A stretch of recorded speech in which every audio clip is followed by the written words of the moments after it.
It's crazy. You gotta get it all. It did. Guys. Well, it has to be digitized. So anyhow, Nobody's on yet. I get it. He has this. He has one of these big like It's library okay. tables. You know, the I don't like it. Oh, the big. we got some people. And he's got them broken down kind of in what he's starting to get organized. Do you need some help with those? Yes, we need some help with those. Do you know anything about it? Yeah. I just got done going through this whole collection. And my book at home, and I know what they all are. Figure out which one this is to And tighten. so I grabbed the pile of those things and, okay, that goes here and that goes there and that goes there. And I started shuffling cards. This is like a deck of cards. And he's looking at me and he says, Oh, I know what it is. It's Wells. that's a county pile there. And that's a county pile here. And there's a county pile here. And there's another Any county better? pile here. And I said, I'm sorting them. Bernie, can you hear me? Where they're at. I said, Hey, guys. I got done going through the whole entire state of Oregon. And he says, you're kidding. I said, no. I said, that's what I come in to ask you some help. Do you have these cards? Because I wanted to copy some of the cards. I think it's related to Yeah, this you can have piece. anything you want here. And just, let's get them all sorted first so I can scan them. And that boy, There's some other filters, and a lot of them are Bill, say hi. normal. What? Say hi. Hi. And Ben. Hi. Say hi, Ben. Hi, my name's Brian. Oh, Brian. Brian. Ben Yeah. Brian. Okay, well, I know his last name. It's Rhodes. Rhodes. Now, okay, he's gonna steal all the thunder now, so, I mean, he's got Rhodes. I'll let you come back on, okay? Okay. Are we? Now gonna that get we're married? live. Are we gonna get married? Yes. I'm serious. She's I'm down on her kidding. knees. I know, she's on her knees. I'm waiting for her to propose to me. You see what's happening here? He's worse than Chris. Yeah, I'm a lot. Chris is trying to get me with candy.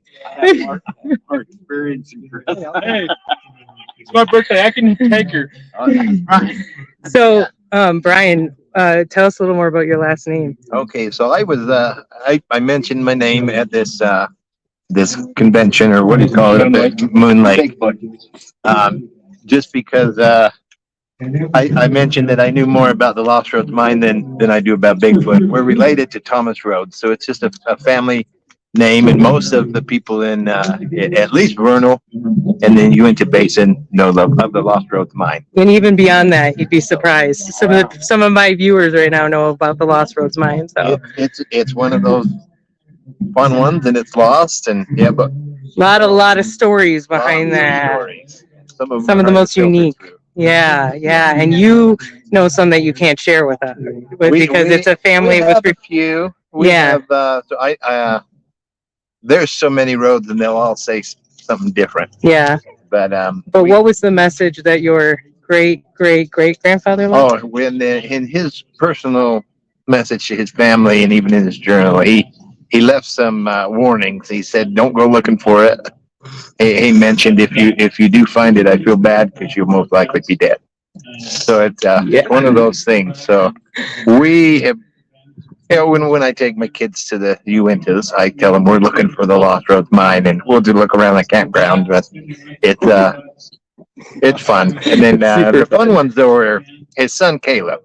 Caleb knew where a lot of gold veins were, and he had a lot of Spanish maps. And then just so he knew a lot of the Indians who knew where this worthless gold rock was. Was that through his dad that he got to know the Indians? Caleb actually had been to Kershanab, is the Lost Rhodes mine, and he went and had helped his dad, and he was allowed in. But after the chief Wakera had passed away, the new Indian leader didn't let anybody in.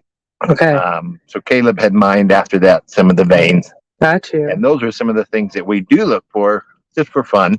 I'd mentioned we were at a lake looking just on a story about gold bars that were thrown in the lake by the Indians. So we were scuba diving or snorkeling, And that's what I shared at this convention that got me in trouble. Was I about got stepped on by a moose because I was looking in the lake and punching the bottom trying to feel anything.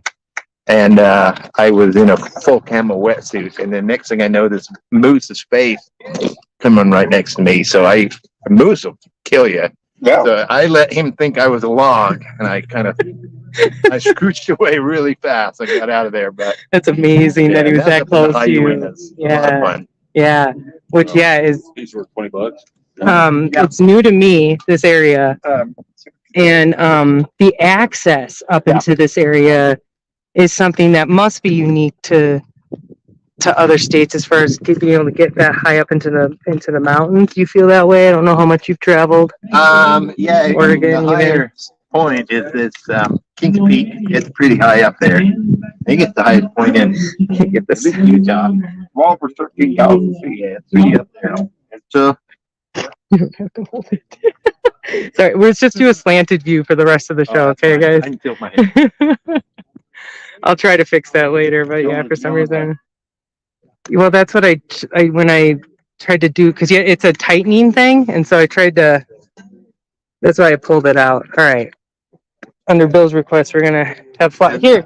Just so you guys can all see that Ladybug is joining us. They all know my dog because I post little hiking videos, and she's in them. You gonna do this for me? This is. Oh, that's why I totally forgot about that. Hey, can you guys hear Dylan? Maybe, yeah. Hey, Yeah, I got lots of stuff. Dave, you turn it up a little bit for Dale. I'm prepared for everything and anything. Hey, And you know where the Lost Blue Bucket gold mine is. Probably got a wedding ring ready to go. Yeah, I do. One of his pockets. The bucket mine. You want to see the, you want to see the gold? Right there, that guy.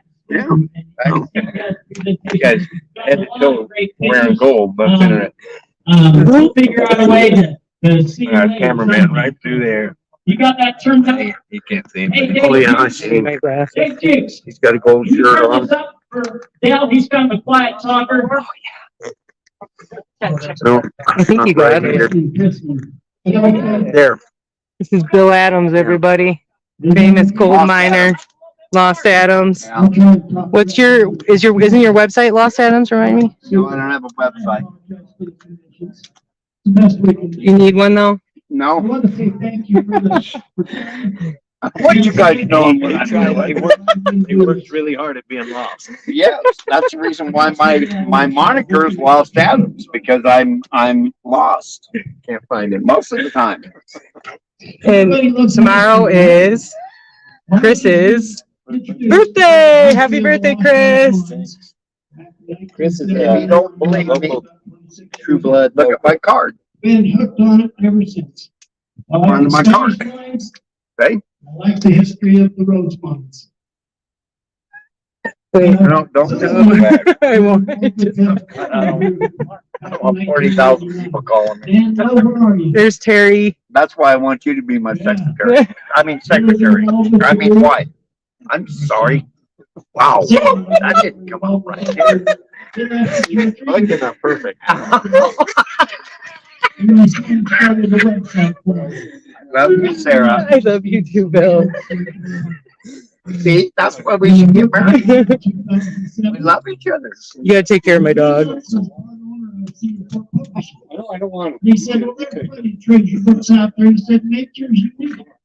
But as you pass from it, so it took me an Oh. hour, 6 hours. I went out, Bill, documented- my friend Bernie wants to know where the Giants are buried. What? Where are the Giants buried? I don't know, probably in Were they talking Los about Angeles. giants? What city are they from? Bernie was, Oh, you don't mean Canada. Oh, you mean the other Giants. yeah. Okay, well, there's some buried over in Love Love Cave. Blah, blah. Yeah, Where's that? Because well, they're not there. It's in Nevada, east of west of Winnemucca. That's one of the coolest stories about giants. It was the Indians at the time. Okay, so there's a guy by the name of Ed Twitzer. The giants. They were They were eating the kids. They were eating them. they were eating their Yeah. kids. What? He has a Yes. map. Gave me. But is this, then is this where Bigfoot is getting mixed up with eating kids or taking No. kids? No. No. Because that's the forest people with the natives, right? Yeah, Totally the different. cave is These are a giant. Outdoor redhead giant. Things are supposed to be. Double rows of teeth. The Mayan pyramids, Okay. Yeah, and they've been documented in other places also, the upper back in the Star, 17 and lower Star, 1800s. and so on. Fascinating stuff. Oh, I'm sorry. Way back. Hardly anybody knows about this stuff. So if you find stuff in the mountains, it might be Spanish, but it could be much older than that. Yep. This is a picture of what that able map looks like. Oh, you've got lines of various things running through here. There's how many have you seen a thunderbird that's up in the line screen on the cliff? Quite a few of you. I think that that's ancient. That's where the water Now, is. I have never taken the time to do it. If you hike up the hill just How above many it, you want? there's supposed to be a star up there made out of gold. That's the lower star. That blue. So it's on this line. And some cool stuff. I'll come around. Triple A, I guess. Books. Which one is it? There's the Thunderbird. By the way, that took a hit a few years ago. There was a landslide. They're showing it down over the there. hill. So it's partially covered up now. You can still make it out if you know where to look, but it is hard to see now. And there's one of the pyramids. This is up in Philadelphia. Oh, this is an artifact that my nephew found. Berkeley Lance. He doesn't know what it represents, and neither do I. If any of you have an idea, it'd be wonderful to have you tell us. This was found up in Blind Stream. It looks ancient to me. Does it look ancient to you? I think so. Also, an Indian friend went into a cave or a mine, let's call it a mine, up in Current Creek, in the Current Creek area. And as he went into the mine, up above him was this symbol. It was carved into the rock. So what he did was he took a paper, and a pencil, and he filled in the paper. In other words, he just scribbled on it so that the image would stand out. It's an image of a spider, you know that. And it looks a lot like the spider in Peru, doesn't it? I think it's ancient. That's just my guess. Okay, so as I've studied this stuff over the years, a huge breakthrough for me was in 2010 when my sister and her husband, Jerry Ann and Ken, came back from Florida. They had been to the Atocha Museum. And she had a bunch of pictures, and I looked at the pictures. And on this one, I'll see if I can. It's not going to show up as a. Here, I'll do it this way. See this number 9? Look down here. It says obliterated shippers and receivers marks from an earlier transaction. So it's a silver bar that was found at the site of the Atocha.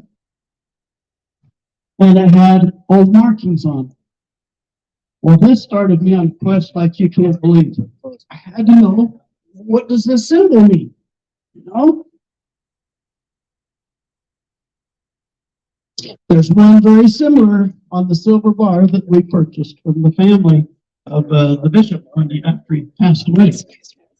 Look at the capital E with a diamond above it. Well, the same, isn't it? There's a better picture of the bar. And if you ever want to see that, sometimes you can talk to me and I'll let you look at it. Anyway, I learned a lot about stigmas. So most of you know what a brand on a cow is, or a horse. Basically, it's a brand on a bar or on something else. This history goes way back into the Portugal history, about to 1100 roughly. They used siglas when they were out fishing, and they would tag the fish with these symbols. You know, they either who caught the fish or who owned the boat so that they knew who to give credit to. Pretty interesting, huh? Yeah. Let's go forward a little bit. 1622 is when the Atocha went down, right? How many of you know about the Atocha? Spanish galleon, right? 1622. Went down with a lot of gold and silver and emeralds on it, stuff like that.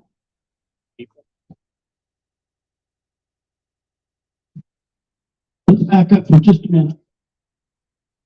Many of you may not know that Mel Fisher came to Utah.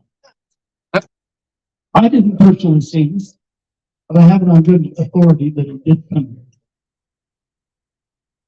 here. One of the gold bars found at the Atocha site had a map on the backside of it. This map, along with information that Mel had gleaned over the years, led him to Utah. So, through the study, I met a guy by the name of Eugene Lyon, and he's from Florida, and he did the research for Mel Fisher. He went to the archives in Seville and found out they've actually found the manifest for the Atocha. So he knew how much gold was there and how much silver and so on.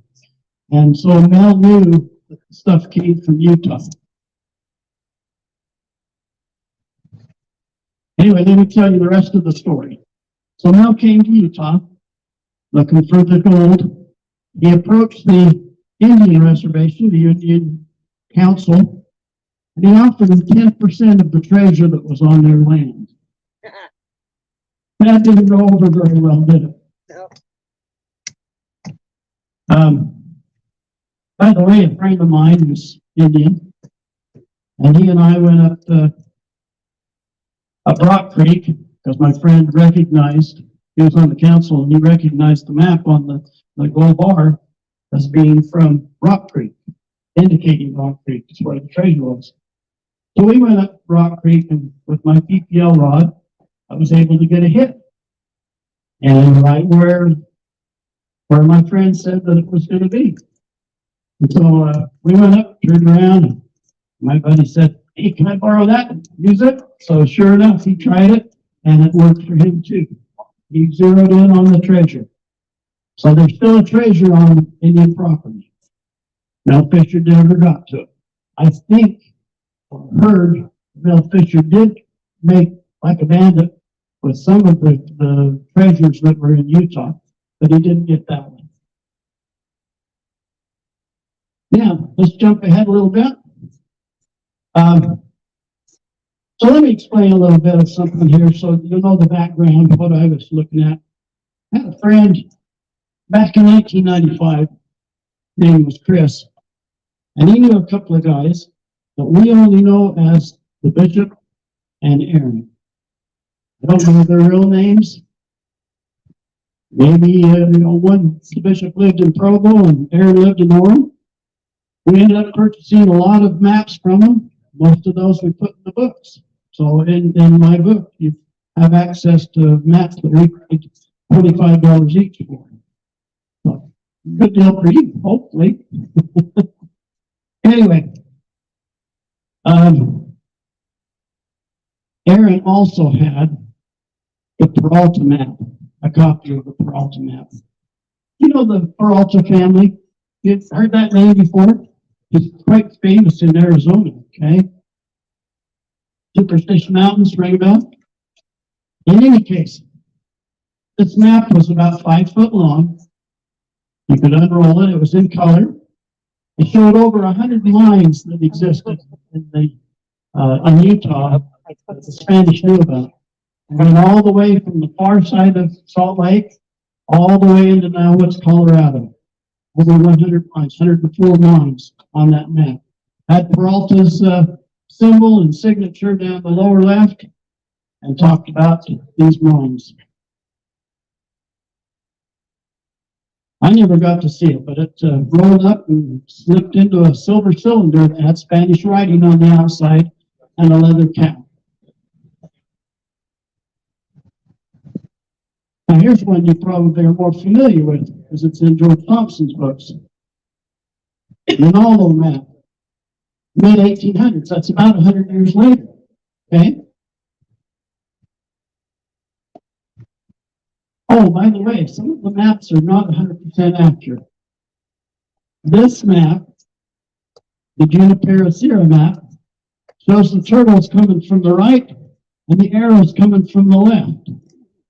In real life, there's a place like this up by Quarter Springs.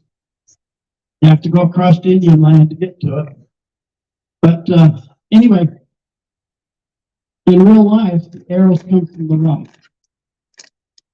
This is what I'm referring to. So the arrows on the quickies come from the right, and the turtles come from the left. So I guess you have to question all of your maps, don't you? Okay, back when I got involved with this, in the early 1980s, the Mosby Mountain was replete with a plethora of Spanish markings. Lots and lots of Spanish markings. Here's an example.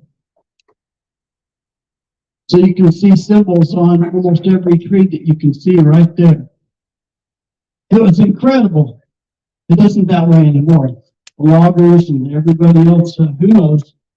The loggers got involved, wanted the timber. There's a picture of my dad back when he was doing this. He got me involved. I loved it. It was a lot of fun. Go out with my dad and try and solve the mysteries, you know? Okay, so I need to explain as we go along here a few things.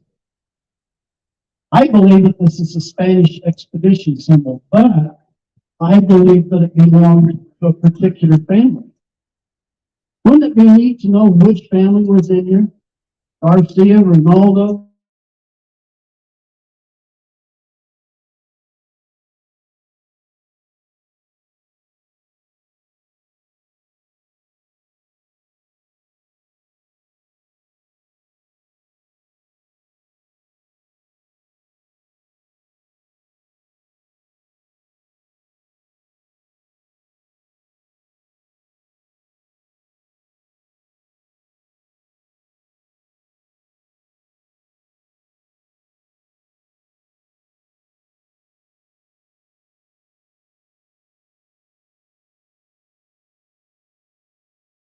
maybe it was just a theory. I wanted to check him out one way or the other. Sure enough, I went from Mosby Peak north, following the blazes on the trees, and down the canyon, right down the ravine, and I found a 5-direction tree. And guess what? It had slashes, different distances, different directions on that tree. You could read it just like a map, just as simple and clear as a map.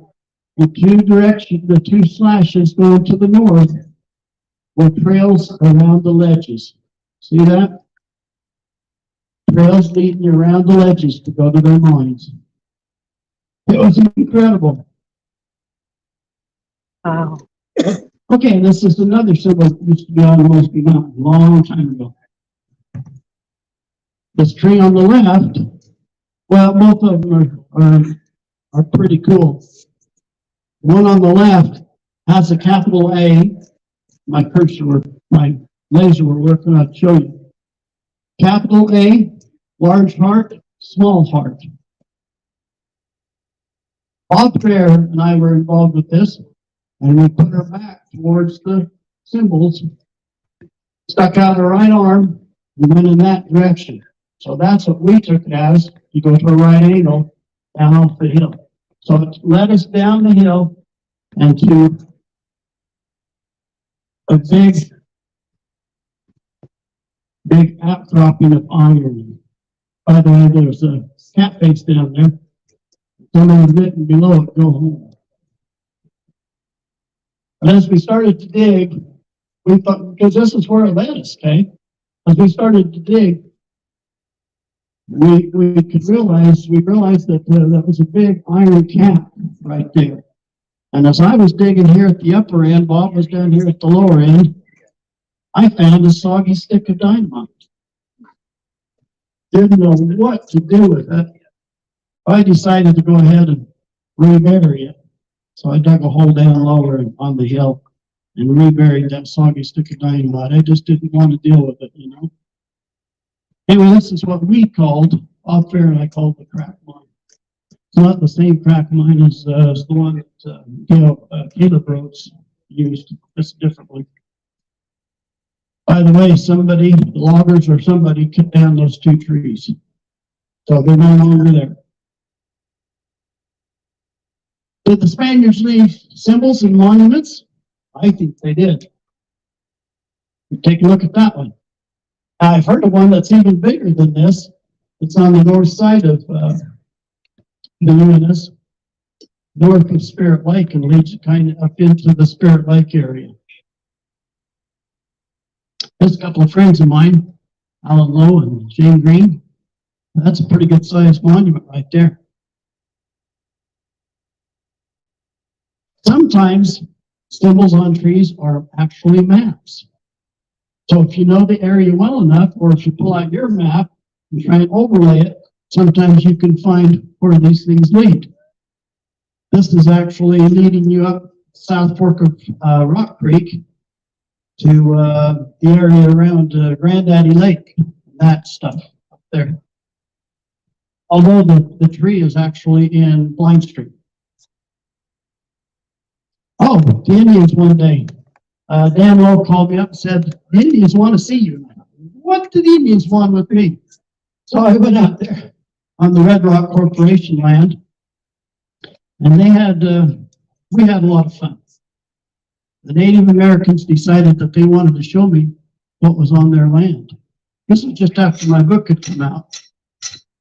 And I thought, this is pretty cool. So I went, found a monument, another monument. See how there's a sighting hole underneath of it?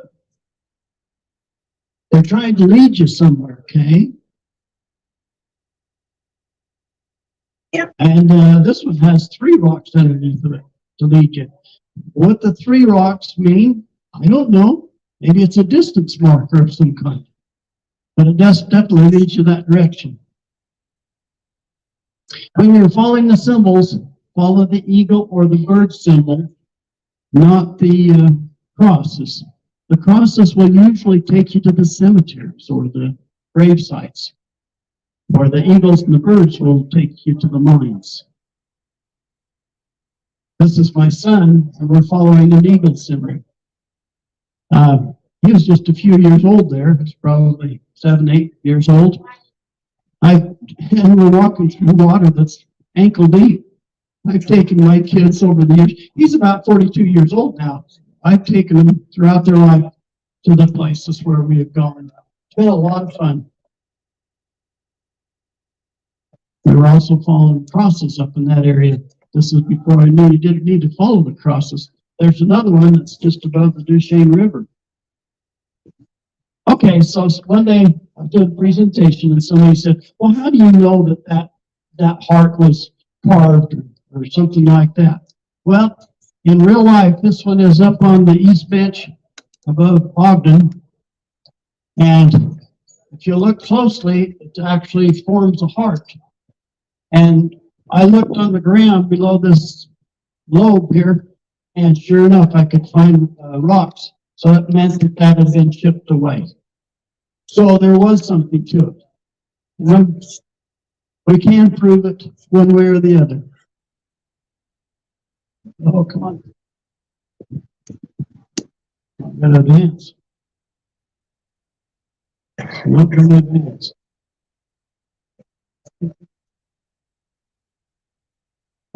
Just a second, got a glitch.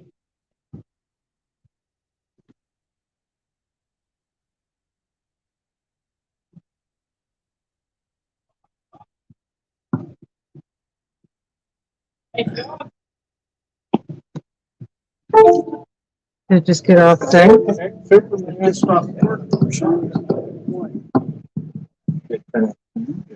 Did it just get offset? just wouldn't advance. Oh, it's not advanced? Yeah. Like it got kicked out of the program? Just click on the mouse once.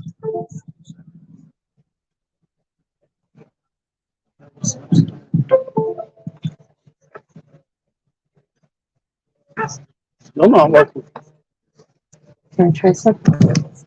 Sure, we can get it in line. Sorry, got a glitch here. I'm gonna be I'm gonna, yeah, that's. And now. Well, excellent, thank you. You're welcome. Good. Hi. You've seen that before, right? Yeah, yeah, I'm a computer person. Okay, also up in that area, there are little hearts. Now, who was with me today when we took our hike? Did you happen to see the heart on the trail? Yay big? Hey, there you go. That was very similar to this heart We know. on the trail. I don't need you to tell. And my buddy that was following these hearts has a gold bar. Well, up there up the canyon, up at Moon Lake, following the hearts, we actually found an old mine. Okay? We know where there was an old gold mine, say. Okay, so how did the Spaniards mark their veins? Many, many different ways. Line of trees, line of rocks, holes in rocks. There's a line on a tree that's a blaze that goes quite high, long on that quaking. Oh, here's another variety. Here are some spikes driven into the pine trees. And you follow the spikes, and in that direction you'll find the old mines. And we've done that. Now, okay, so you might say, I know what you're thinking. You might say, you found a mine, you're rich, right? Well, you find a mine, it's usually covered up, and you don't know whether or not it's worth digging or not. It takes money and expense and time to core drill something, find out if it's really worth it. But in any case, it led us to this depression in the ground. So I think they used to have a mine there. Oh, here's one of the ways that they mark their veins. Notice the holes drilled into the rock go in two different directions. In real life, this is just this side of Earth. Still exists. We saw it yesterday. So in real life, if you were to stand here by this rock, you'd be standing right over the vein. Where the veins intersect is why they did this. Okay. Oh, another marker. Sometimes they would put a stump or a post out in the middle of nowhere, and you think, what on earth is that for? Well, a lot of times they were marking their vein. Did the Spaniards use rocks and rock formation? I think so. This is a lizard head. This one's up in Brownie's Canyon. You can climb up the hill and look through the eye of the lizard. And that's what it looks like. It points you across the canyon. We've never found a mine or a treasure there, but I'm pretty sure it leads you to something important. There's my brother-in-law, Ken Lance. That's the Indians used these formations, and they said that they were puats, or where the spirits dwell.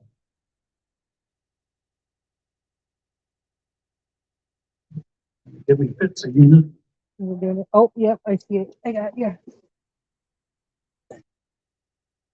Just a moment.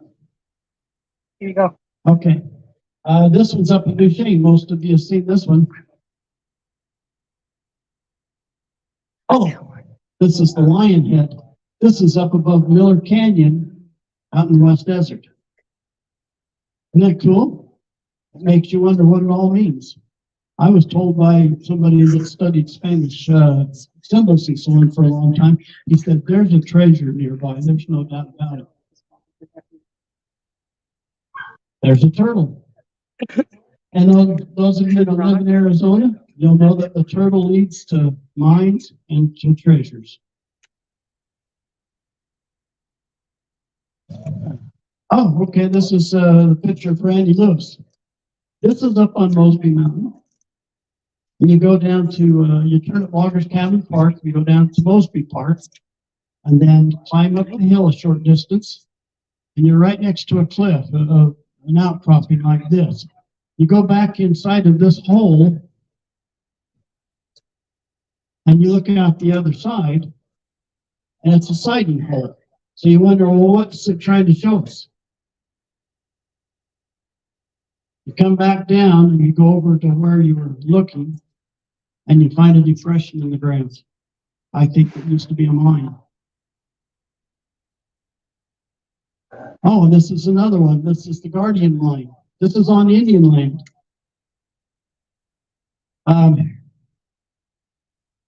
There's the depression where the mine is. Like I say, it's on Indian land. I've been there before, but I definitely don't want to mess with it. But some people have actually been inside of it. There's wire gold and wire silver in there. But it's an arsenic formation, so it's quite dangerous, actually. So I'll tell you a short story. You guys like humorous stories, right? So my brother-in-law, Ken, and I were up here one day, and the rest of the family was just over the fence. We hiked over on this side of the fence, the Indian side, just to see what it looked like, okay? What the old mine looked like. And so we looked around, and then we got done, and we headed back towards the car. And I happened to slip and fall, and there was a reflector on the tree next to me, and right beside me was an antenna sticking up. I turned to Ken and I said, "We're had now, let's get out of here." So we ran as fast as we could to the truck. I think the Indians are watching this one. I really do. Okay, so Gail Rhodes told me, I knew Gail for a while. He told me that there are up to 7 locations where the mines are, and up to 3 mines in each location. That gives you a possibility that Caleb Rhodes worked 23 mines. Now, let me also tell you something else. Oh, what is this? We'll do it in a minute. So you've all heard about the story about the Spanish massacre down in Chicken Creek, down by Levan. There were 2 maps found after the Spaniards died. When the U.S. Marshal came around. This is a Xerox copy of one of those 2 maps. And now you can say it's really exists. That's what it looks like. This is the Nunez map. Dan Lowe's done a lot of research on this one. The rest of this map exists in Spain. So we can't get the rest of this unless we have connections, you know. But it's showing the Camas Valley area and the mines in that area. And most of you have heard the story that the silver bar was found up on Hoyt Peak. This is Hoyt Peak up here. They had a fortress up there and other stuff. Pretty cool, huh? The Spaniards were really into here.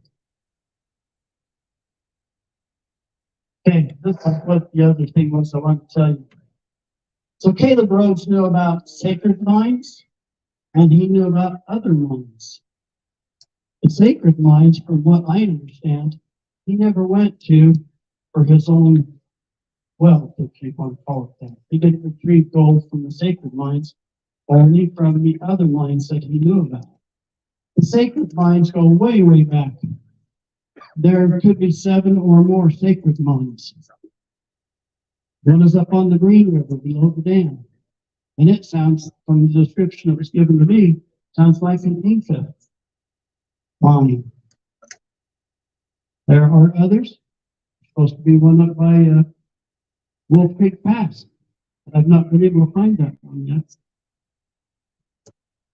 Anyway, something to think about, huh? This is one of the sacred mines. This is up at Paradise Peak. I've gone and looked at this for this one before. You can see the trail that comes up from the south side of the peak, goes up to the top. Jerry Ann and Ken have gone up there with me. We've gone looking for this, and we can go to the end of the trail, and it's distinct that it ends right there. But where's the mine? We think it's a trick. We think we have to backtrack a little bit and find where we go from there.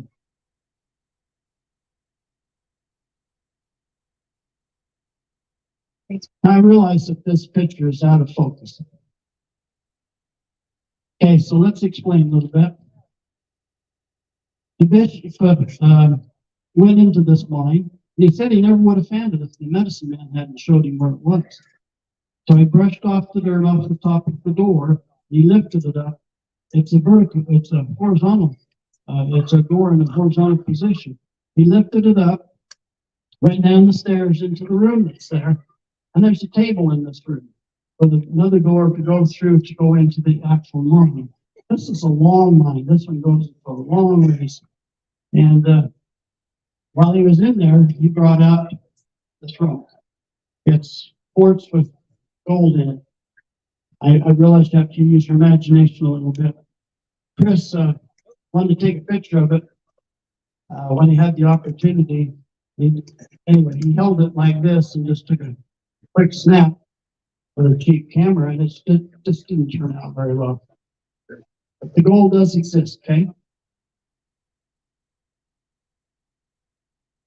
Okay, dating trees and coordinating things. That's been a lot of fun. This one says 1919 on it. This one says 1898. Dan Lowe, where are you? Dan, how old was this tree? This one, he cut the bark off from, gave it to a friend. And I understand it was much older.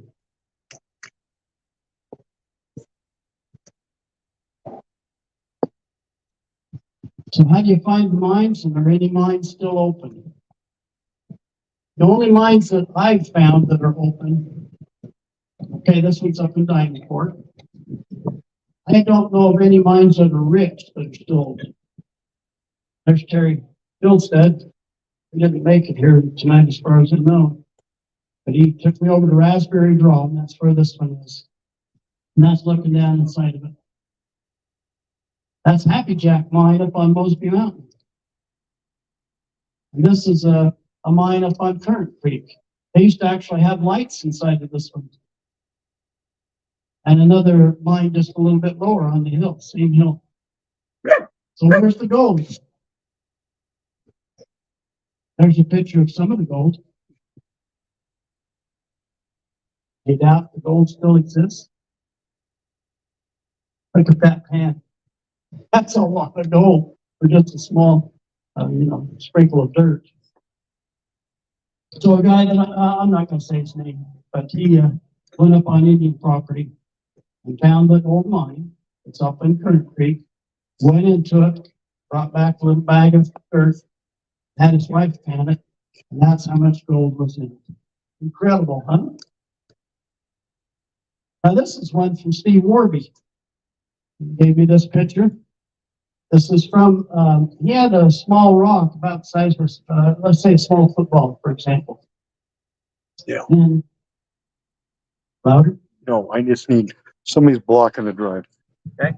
Somebody's got a light brown, Tundra, Toyota, I guess, right over here. It's blocking one of the people over their driveway. So if somebody's got it, so come and move that for us, please. Thank you. Sorry. Oh, you for yeah. helping. So Sorry. Steve Warby had this small rock, just had it out, sitting out on his front yard, and Paul to be, an Indian friend, who's now deceased, by the way, kept bugging him and saying, come on, Steve, you need to take that rock and extract the gold from it. Steve just kept ignoring him and ignoring him. Finally, he took the gold of the rock, pulverized it, and got the gold out of it. And this is an example of what the gold looked like. Oh, also there are emeralds in the United Mountains. Well documented. So let's briefly turn our attention to Moon Lake. Don't want to bore you all to death. Moon Lake is a beautiful place, not quite as pretty now as it was before the fire. Just wanted to mention that Aaron's the one that had the copper map. So the way the story goes is that his family borrowed it from the church archives about 1901. They didn't take it back for whatever reason. And then after he passed away in 2000, we were able to purchase the copper map from the family. And the silver bar was purchased from the bishop's family after he passed away in 2002. I wish I knew their real names. I'd love to tell you, but I don't know.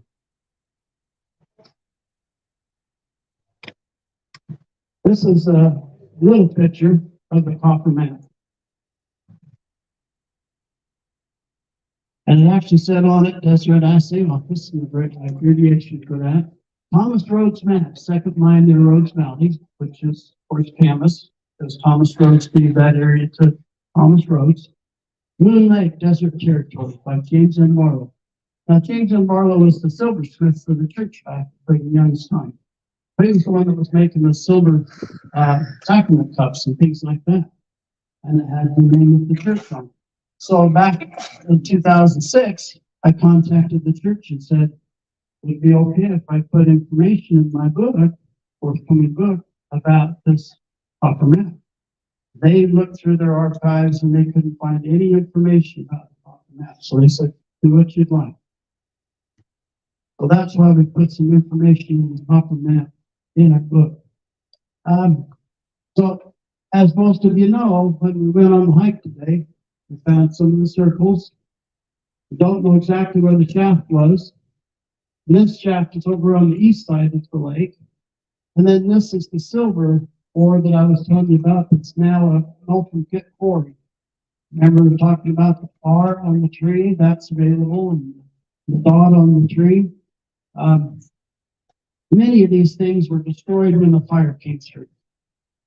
We were chatting recently, Dan Lowe and I, looks like about 8 out of 10 of the symbols gone. Can't find them anymore. But this is what it looked like in 1941 when Aaron was here. He said he found horse manure around the entrance, and he could go up here and find the eagle on the tree and the all-seeing eye on a rock, and then he walked 10 paces away from that to find the opening. That had a ladder in it, and a chicken ladder was burned up recently when the fire came through.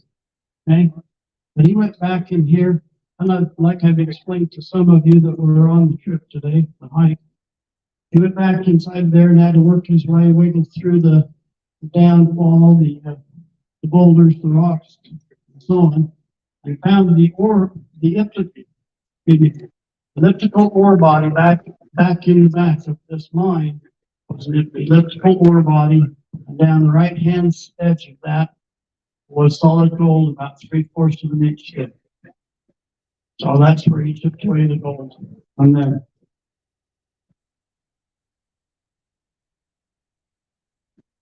So many things have changed at Moon Lake over the years, fire being the biggest one. Up the first stream there, which is Brown Duck Creek, used to be a mine right on the side of the river. And used to be a tree right there, pretty close. It had about 17 notches on it. That meant you need to go a certain distance to find the mine. Randy Lewis, Dan Lowe, pointing out the owl or the hard tree. And that's how we were core dating the trees. So you take a core sample from the regular part of the tree, and then also from the scar, and then you subtract the difference and find out how old the scar was. This is one of the eyes that you could find on the copper map. And it's just a circle of rocks. One of the diamond trees are up there. And any of you that went on the hike saw me all seeing eye on this folder. This is according to what the Indians saw. Okay? And it led you up this trail, up to the top where it levels up. And that used to be an old rich silver mine that the Spaniards were. There's a sample of the car. That's where the silver mine was. A couple of markers. You take a limb, and it's 3/4 of an inch thick or bigger, that limb will break if you're trying to take the car. So it's very young, so that basically dates the tree. Another marker. Okay, this was, you can't get to this one anymore, nor the Rula Garcia tree. Because you have to go across private property to get up to them. And the trees no longer exist. They've been burned up. Quakies. So this one died several years ago and fell over. Right? And it says Los Platanini. Silver mine, in other words. And this one says Rula Garcia, looking for the lost mine of my ancestors, 1971 through 88. No luck, I quit. So what are the real treasures? I think it's meeting all of you and getting to know you. You're precious. Each one of you is unique. And I appreciate the opportunity. All right. Thanks for your time.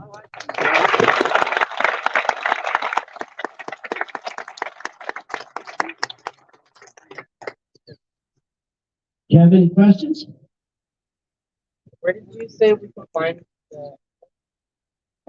Okay, so if you get my book, I do have the GPS in that point. What's the name of your It's up book in again? Rock Creek. The book is called Following the Legends. George, Mark. Thank you very much. Is it still on? Yes. All right. Is it up Broad Street? Thank you. Here's one of the knives that we've got that we're gonna auction off. Just the highest bidder, you'll sign your name over there where Ken is, right there with the clock in the front. The this one right here has the petrified wood handle. What's a beauty? Yeah, okay. Anybody been thinking about the question? What do we got? Yes, yes, indeed, you won. I don't know why, but the women get it every time. Come on over and we'll give you a sticker.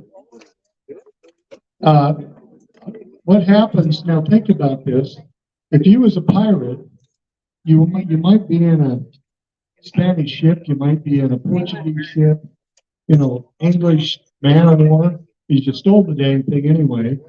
But I'm going to be stealing from you and you and you and you and you. So at the bottom of down in the hole, when they start diving after these things, they're finding multiple coins from different denominations. Okay, does that make sense? Good, because that's the answer. Okay, so what we'll do, we're going to have a nice, good break. So go back, get something to eat, grab somebody you want to talk to, whatever, and we will see you in a bit.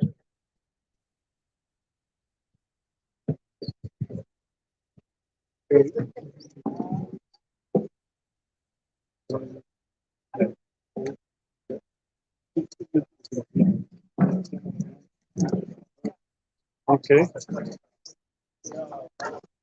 Hey, Mark.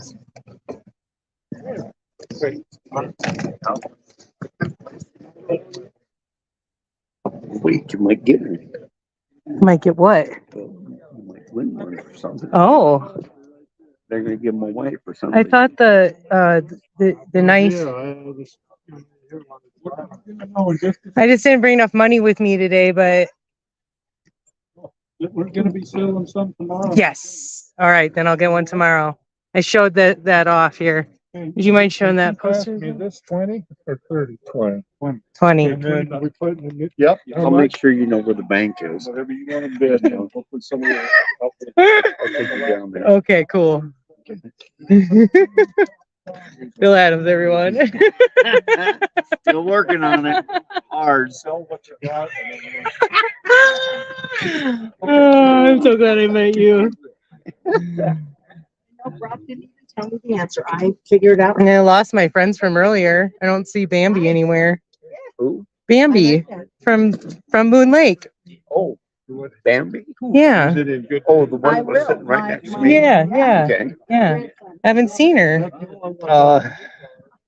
This year, last year. Maybe she grew up. Well, Well, you know. didn't have a Bambi yet. Word. Yeah. Okay, I'm gonna go get a burger for my dog, and I will leave this here. Okay. Are you gonna go anywhere? What are you talking about? How did you get it off the internet? On Amazon, I think. Or at the public. He ran out. I mean, he sold all the copies. Just didn't realize. Why? So order a burger? Signed posters. So. Yeah, burger from a puppy. $20. But there's a bunch of people signed them. And they didn't ask me to, but they're gonna make me work them. I'm used to that. I'm a Vietnam vet too. Oh, yeah, everybody works to death and shift on us. Yeah. Yes. Yeah. I'm used to it. Yeah. I was with the 62nd Engineer Battalion, 501st Land Clearing Company, plow number 69. We got down up in Bishop. We're cutting jungle back into Cambodia. Got into Cambodia too on the Blackhand Trail. I was half mile inside. I was in over there 65 and 67. Okay, you were there early. Yes. Okay. And I was CBs. Okay. Was the thing, between, Monkey Mountain and Marble. Okay.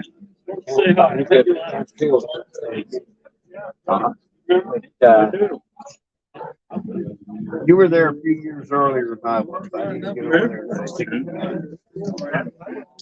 Well, you're still over there toward in the latter part of the building. Well, oh yeah. Yeah. Not only I that, was there when we was one of they didn't like second it. battalion. No, they didn't like us because we went out and cut down their jungle. They didn't like you guys. We was on the coast. We were building stuff. They liked us. Oh, yeah, I know. Although I did get shot. You were scared. I had all kinds of sea rations, you had all kinds of provisions, all that other shit.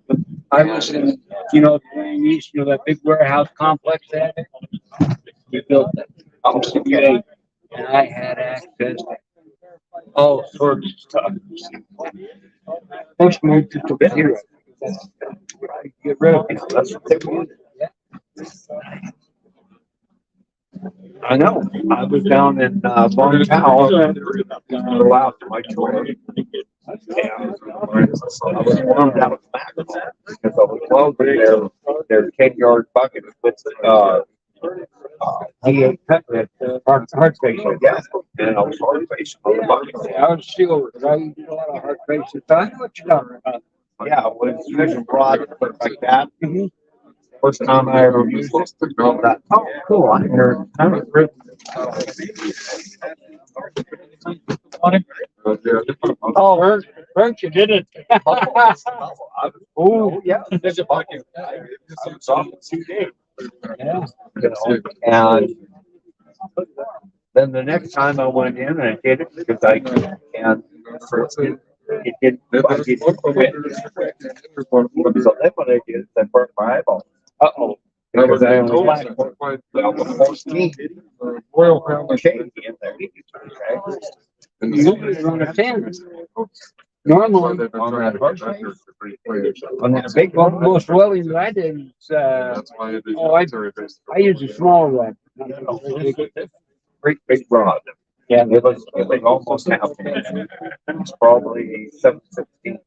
If it, 4 3/8. Yeah, I use that in the water. It had a hole down the center. Oh, that's for the snake? That's when you cut under the water. You what? I mean, no, it's What do you want? I'm supposed to. $20 donation. Okay, I'll do that. Where are they bidding on the knife? I have no idea. You have to ask this gentleman here, Kent, or trying to find him. I don't know where it's at. This, whoop. You doing?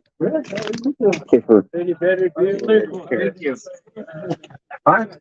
Appreciate it. Thank you. Yeah. No problem. Get it someplace. Well, I haven't, but they give it to me to post up for advertising, so they give you.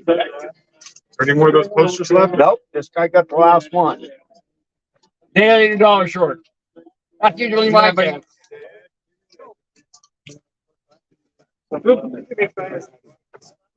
Yes, sir. Take your time. Yes, sir. Sir, we have one. But it'll be $30 because it's the last one. Okay? I'd rather give you 40 if you don't mind. Well, I scrounge it, I stole it from out from underneath. You're not gonna deny the man the pleasure of getting that way, did you? No worries. Where is the knife? I don't know. Somebody. I wanted to see which one it was because I don't think it's, Oh, it's the one that has the, oh, the little oleatic, phosphate handles. he said it's the dinosaur bone one, so it's, Oh, well, that's, okay. I don't know. I think it's personally, I think it's, the little seashell. That's a beautiful face, isn't it? Okay, so it's the other one. It's the, I don't know. That's what I first. that's what it looks like to me too. Or a little seashell. I think these are feet, but that's Lafitte. You know, James Lafitte. You know him? Oh, he was down there off the Louisiana coast. To the back down there, yeah. Yeah. Yeah. We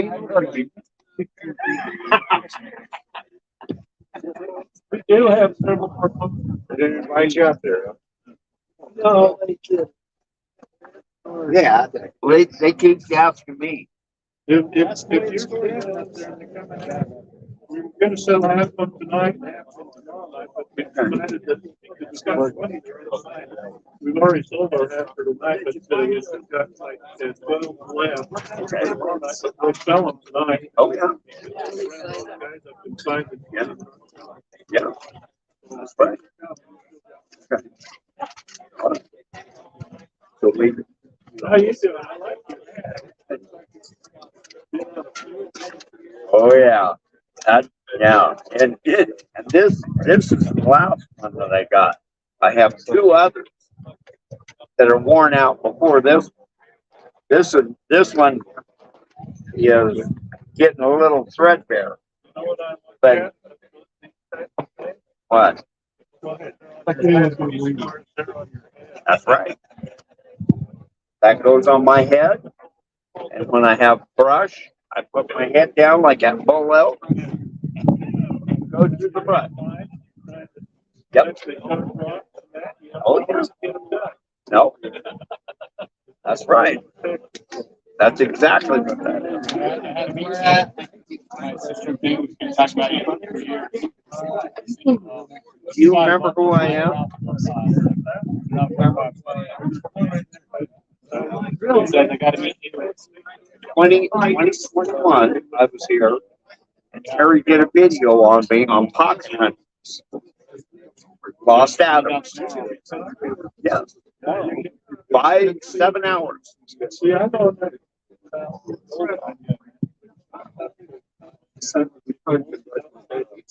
Right.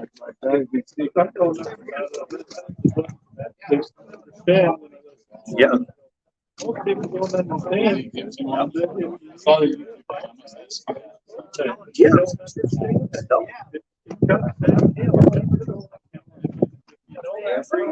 Every beginning drummer learns. Don't lift your finger. Yeah, that's right. Yeah, that's it. But you'd be surprised how few people know that. That's right. And then the other thing is, I'll have people show me something different. Brother, cousin, or friend, some children, but nuggets, it's all rounded out. Yeah. The other company does. No, they did. That's kind of preference. Yep. It's gonna look like you're, yeah. I have that we're gonna be looking at. Oh, I don't find it a very cold guy, but I read. Yeah. So when you see something like that, that's travel to the west. that's right. Yeah. But it is still rough enough that it's Not real far. right. But I, Far enough. and see, there's the other side of it. Yeah. I found that Southwest Oregon, That's the other thing I tell people. 2016. They're showing me nuggets. Plan on following that out there. Yeah. There's only one place I know. That's up there off, Warner Flat or further up there. Yeah. It's where the pine trees out, and Caleb put his initials on, and down over that slope, and then you go down on that flat down there. And that's where that it says on one of the maps, I can't remember which book. It says gold nuggets. Okay? Yeah.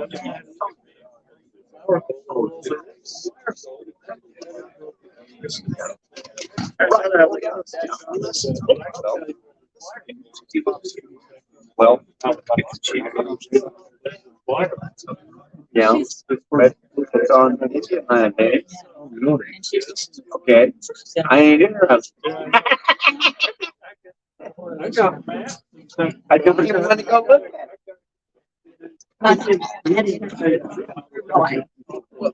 Yes, I would go with them. No, no.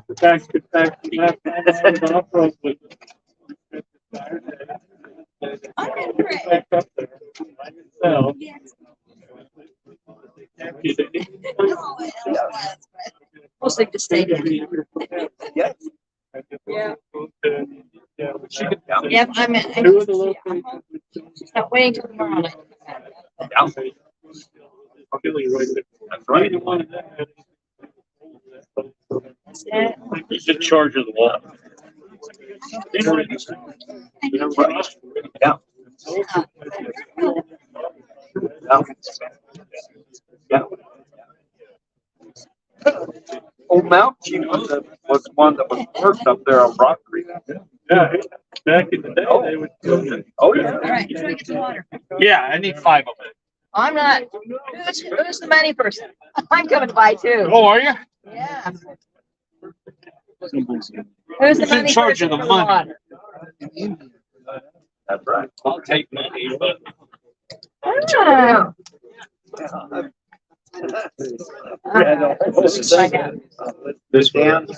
Maybe we just take it and put it in here, I bet. Okay. Yeah, but what if you need change? Oh, is there? On the 5 acres, just kitty corn. Yes. I'll throw one back here. Is it? Get it down. Dig down. Yeah. Down there at 87. Well, that's what's more. Right across from the sawmill. Okay, I bought 5 acres. It's getting there. Can you throw me one? What do you? You bet. No, no, hey, no, not get too old. I'm gonna be going, but I got tied up with, Brian Rhodes.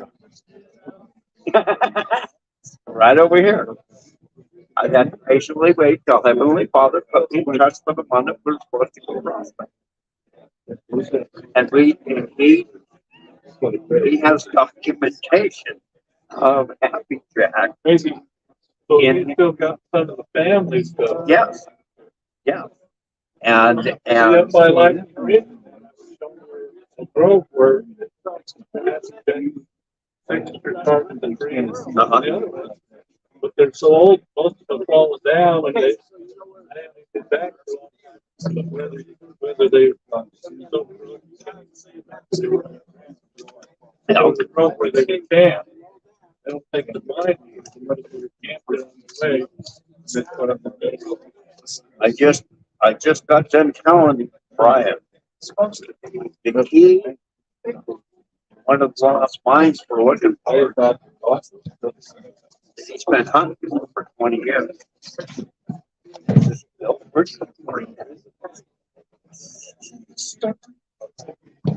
Read this story.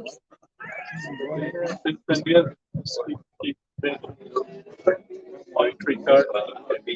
Yeah. Yeah.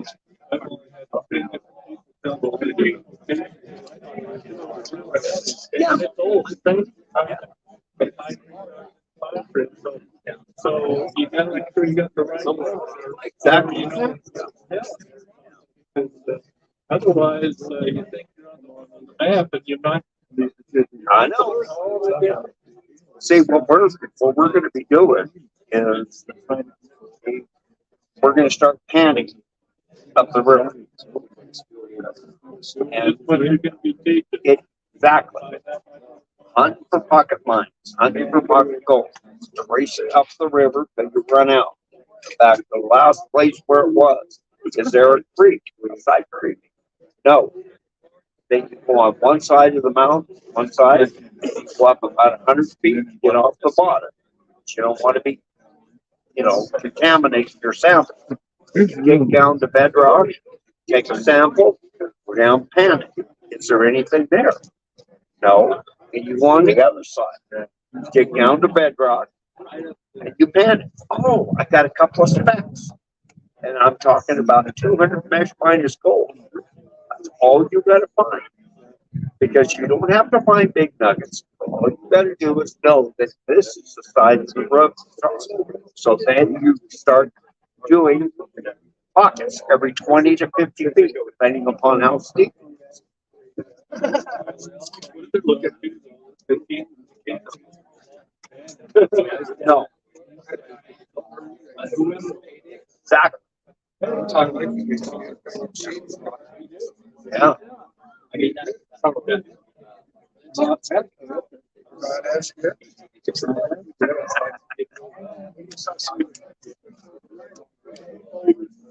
Oh.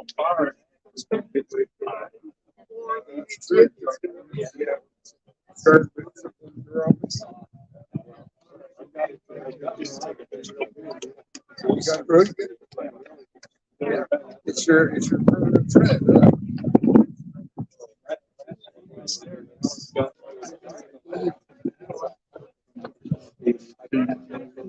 So what did it feel like?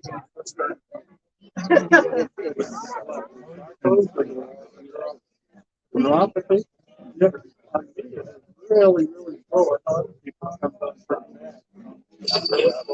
Man, it was different. But it's bad. One on well, that's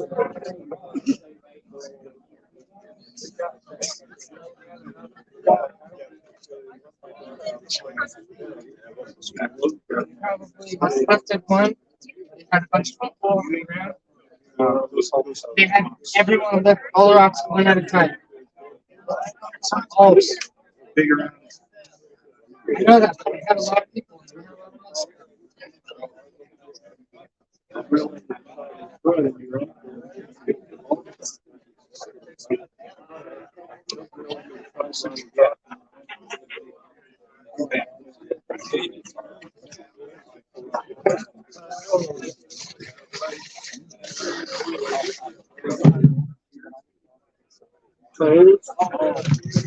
Oh my.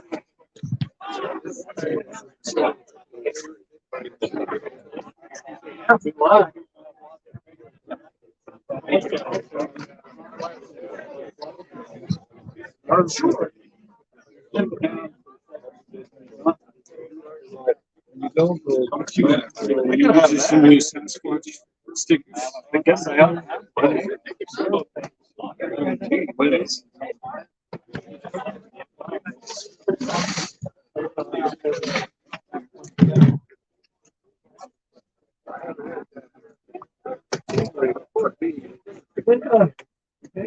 Water.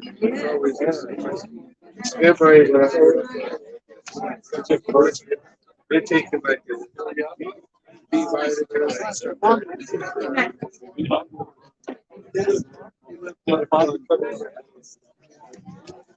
I don't know. Who's the money person?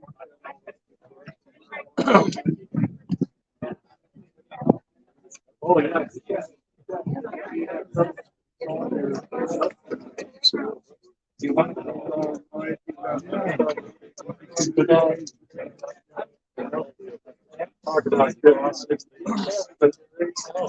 Hey, who's the man in the booth there? Anybody know? Who's the money person? You the guy? Okay, you're gonna discount, right? I'll take the free one. Anybody know who's taking the money back here? Oh, good. I want one of those. Yeah, please got it.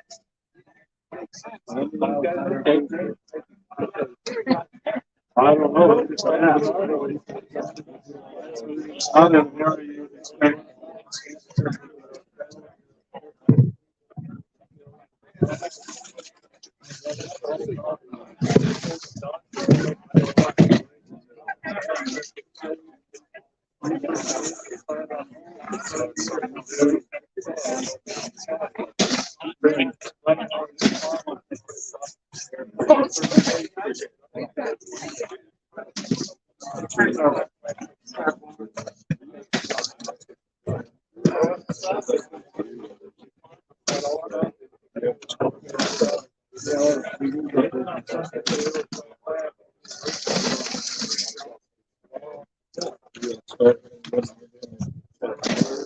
Who's talking about?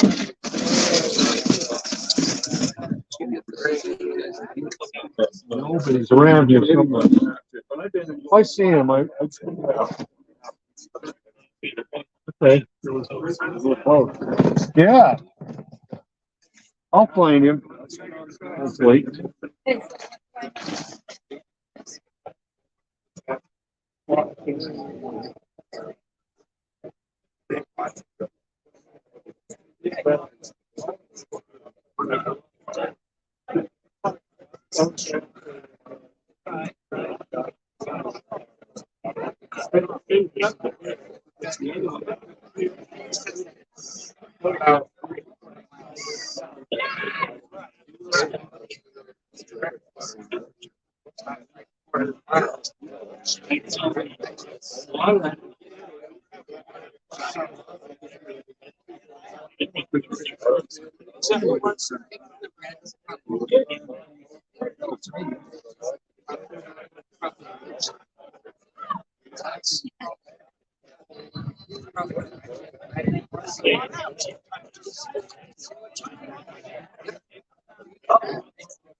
See, I've got one video with Gary where you talk about your summer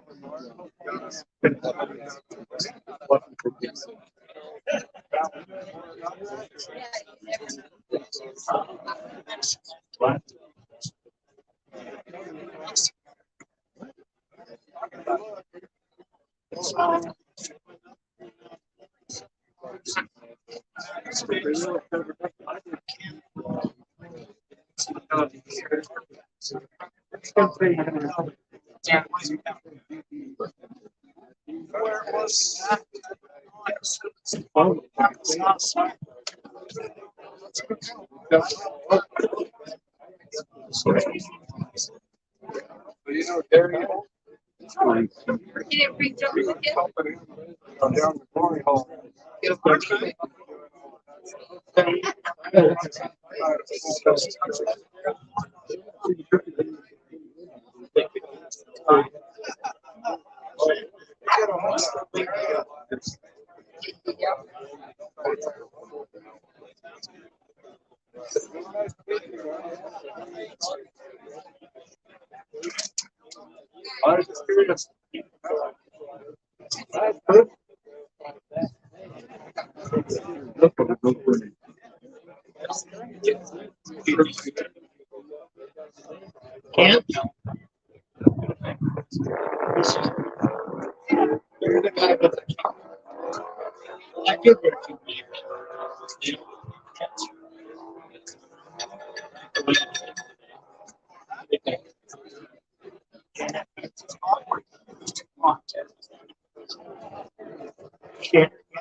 Nick, North.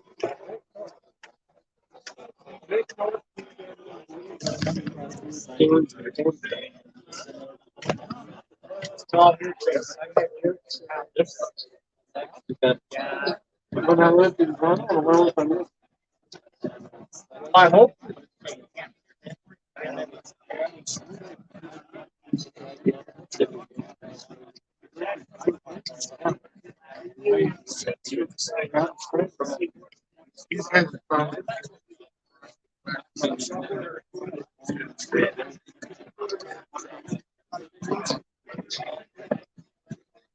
So where you're talking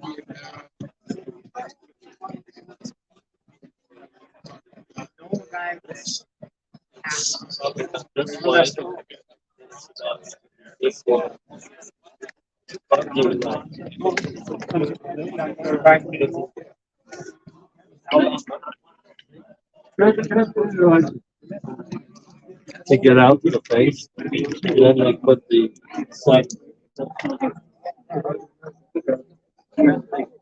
it's probably a good thing. I don't know.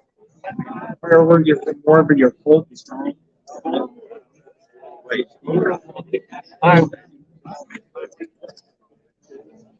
They are some guides or something. I didn't hear what they were. It's a silent auction.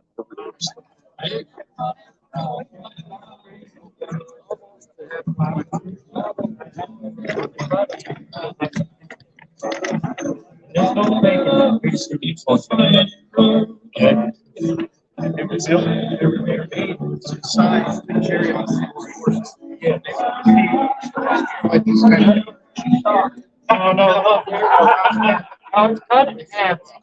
Better some passion. You're either similar to what they were all.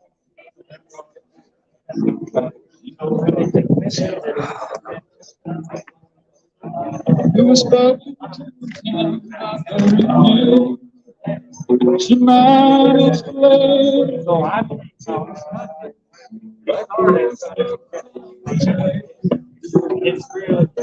I learned all the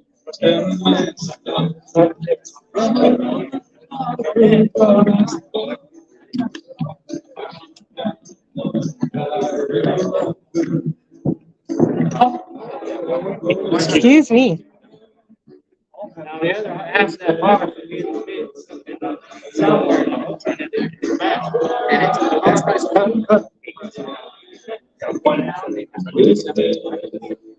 My baby.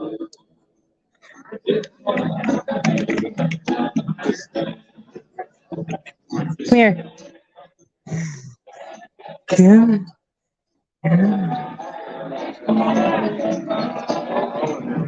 Somebody's got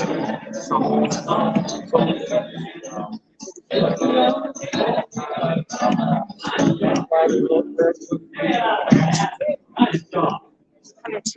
So, thank you.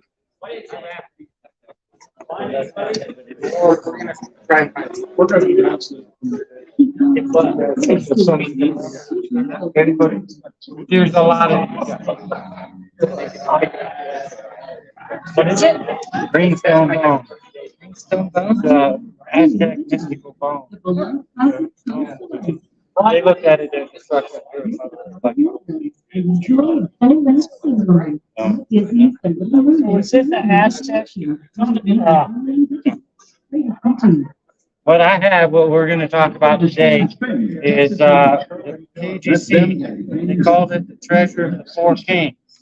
Coda number 21. So there were four kings.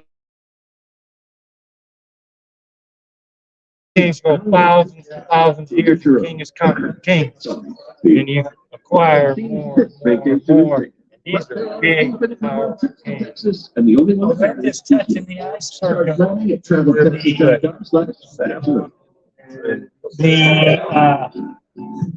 The stuff that the Aztecs, you know, this with this new radar and stuff that I never used. Yeah, there were cities all over North America as well. And we were taught that the white man came and discovered a place. Ignore all the millions of people in the cities. We'll bulldoze that. We found this. Right? No, you know, if the Aztecs were in Mexico City, what's stopping them? No, there are you know, they were all over the place. It's documented the Colosseum Mound, everything else. They're all of them. There's a lot of it in Utah. There are many cities all over North America. You ever heard of the canyon? Not Mountain. You guys. No, I'm not from. I knew a person who worked who was involved with the University of Utah, and there was a lot of archaeological sightings of American Indians. And he told me that there was Aztec stuff down here. I'm surprised. Yeah. Not surprised. Yeah. Yeah, that's. But they couldn't say it. He couldn't say it. Sorry. No, it's her. She's on this brutal. Thank you. This, you have started. Yeah.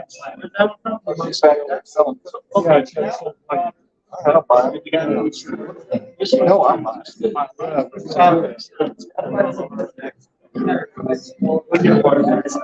This one's still signed up.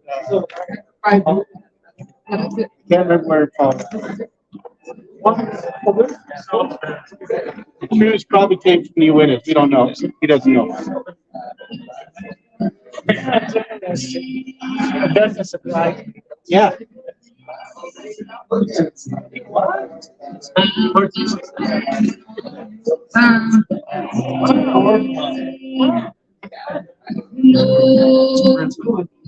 I know you probably repeated this a ton of times, but could you explain what this is?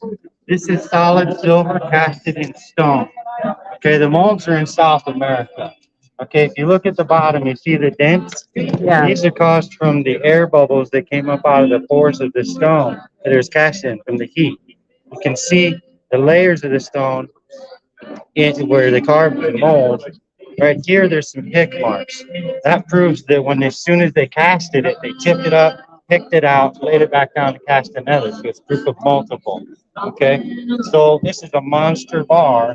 It's cut in half, but there's no assayer stamp on it. So this is real dirty silver. The Aztecs didn't smelt as well as the Spanish or anyone. But there's no assayer stamp. The Aztecs were the only ones in history that didn't value it. This was sacred, and nobody within their people was going to take it. They valued feathers, cocoa, and things. The Spanish came for it. It was trouble. So they sent it home. They didn't need accounting for it. Nobody was going to take it. Very cool. Thank you.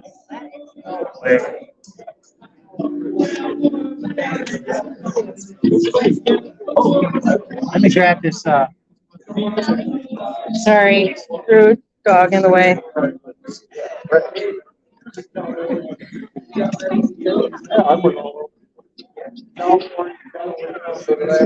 Okay.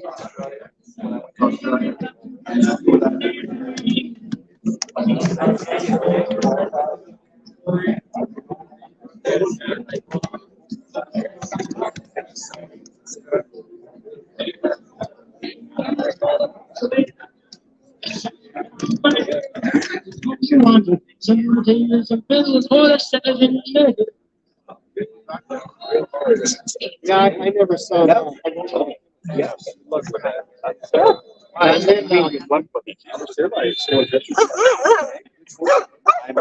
Leave it, sorry. Enough, Leave it. enough. That's right, you got a You hear me? discipline her. Do you know where Dale, who spoke, is? You can see him. Well, last I seen him, he was right there. There he is. I think he's standing up with his arm on his hip. Is that That- with the hat on? No. I was like, He's standing right next to the clock. oh, okay. Dale, Yep, that's him. Thank you. you want me to I go want to- introduce him? Sure. He's a And you know what Brit. I want to ask him about is that what I was talking about, that elongated skull. Oh, okay. I thought you were gonna ask him permission and that, or if you can get married to me. Let's go.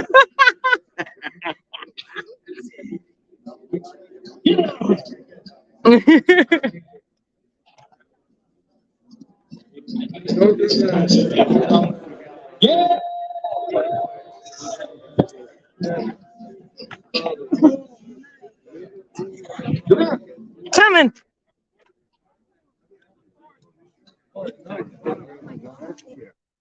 So it came down and all right. Hey, Dale. Looks like there's a face there.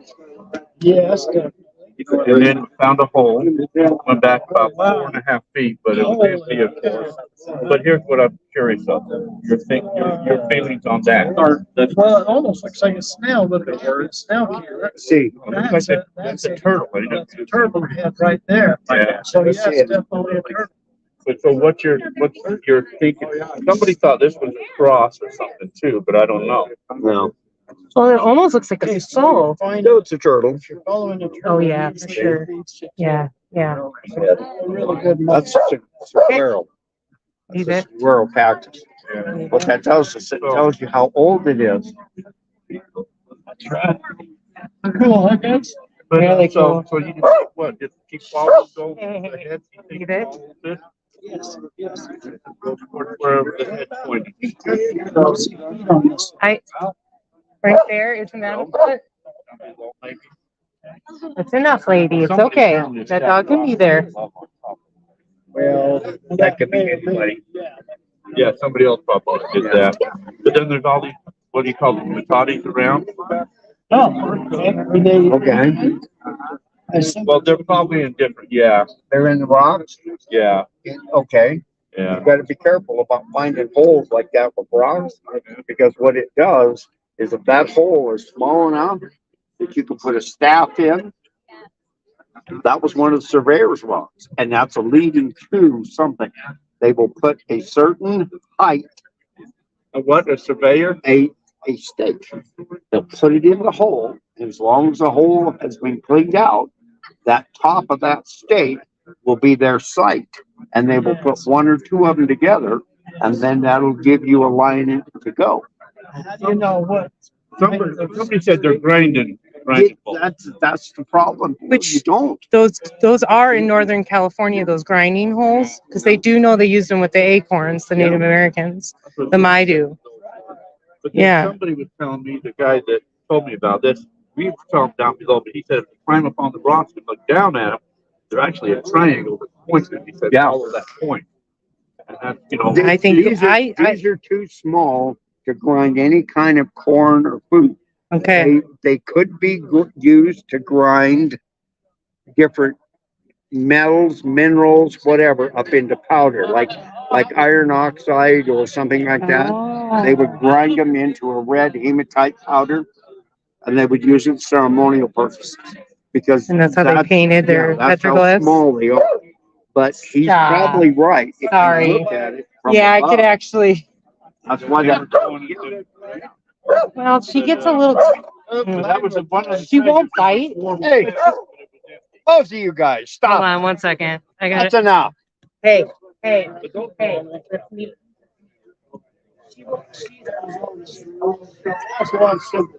Yeah, I need to spend more time out there.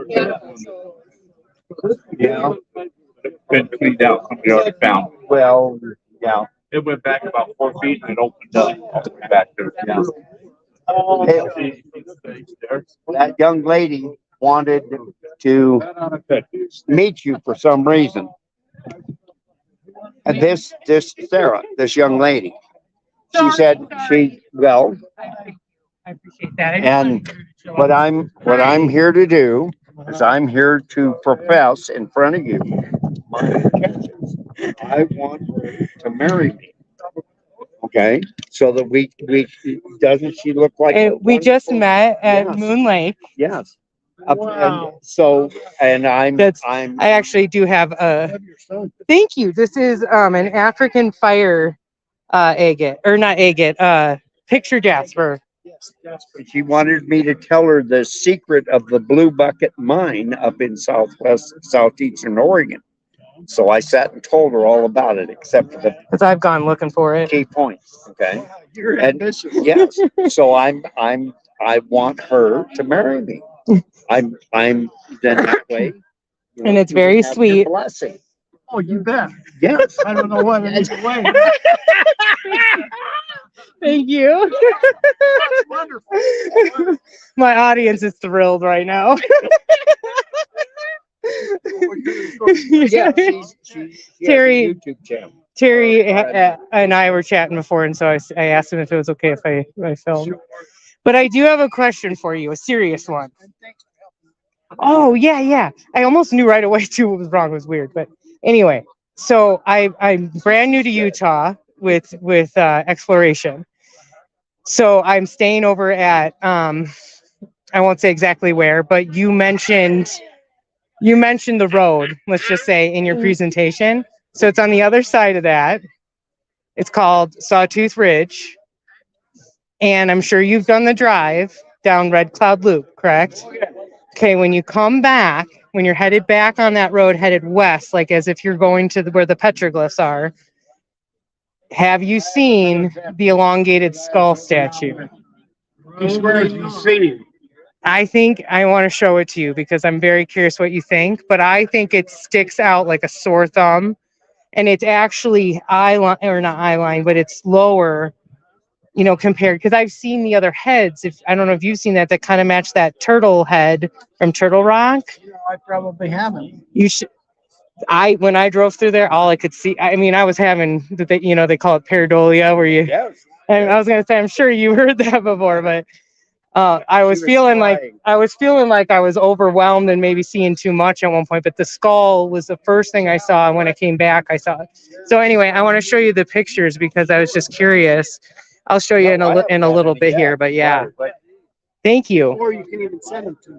Okay, I was gonna ask you, do you have card or anything with you? I think I'm totally out, but I've got some more in the car. Okay, and I'll be here tomorrow too, so I can make sure I poke at you. But I definitely wanted to get that I'm gonna be looking up your book. So, and one of my viewers said they had your book in their Amazon list.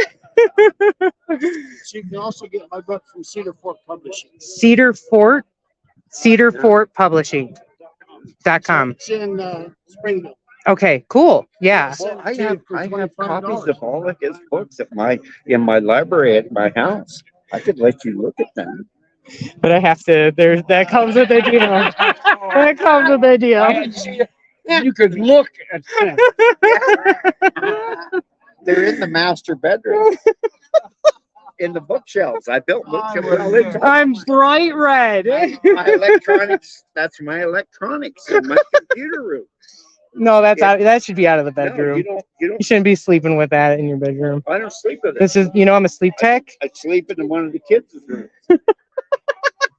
Because I'm not as old as I look. No, you don't look old. You guys are young See? chickens. Oh, see that? Fried chickens. Dale, there's a chance. Look So out. you're saying there's a chance. There's a chance if you don't think I'm that old. Okay, your first trial is you got to watch my dog for about 5 minutes. Oh! I don't mind. Yeah, you really free? Yeah, actually. Okay. Okay. Then I'm gonna do this and let I'm Sarah. No, not yours. Oh, Ladybug. Yeah, I know what yours name. That's good. That's good that you want to marry. Oh, I have to talk to her. Okay, I'm gonna leave this for you to talk to. What? Thank you. What you abandoned me? Ladybug. Ladybug. Ladybug. Mama went that way. Ladybug. Hey, hey. Ladybug.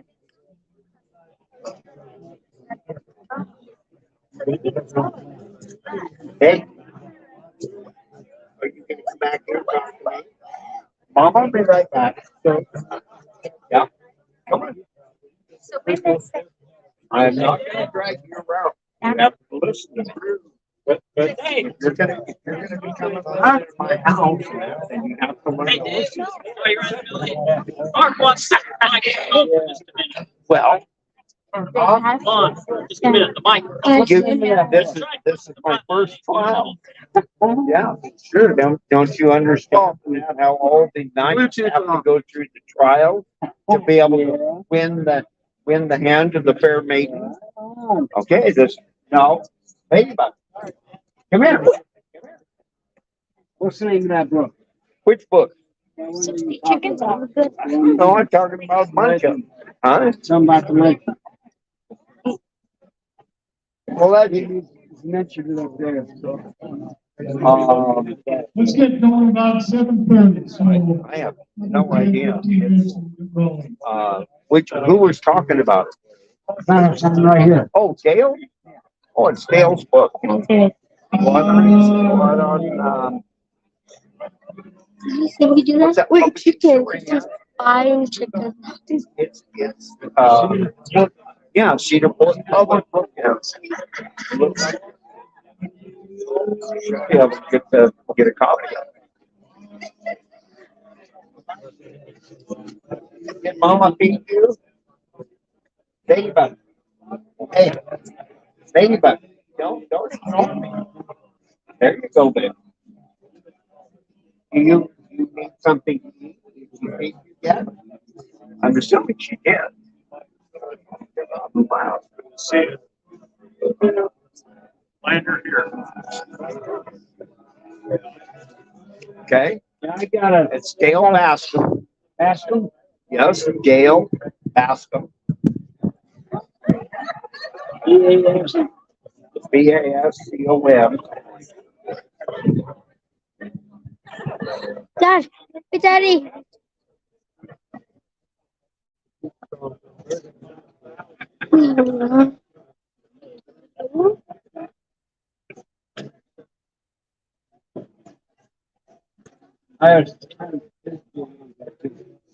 He swears he's seen up on Monte Cristo.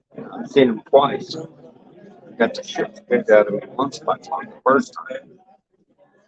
Was fun. Ladybug. No, here with me. Let's have a boy catch you. And that way you'll get her. I know it's been gone a long time. It's just horrible, isn't it?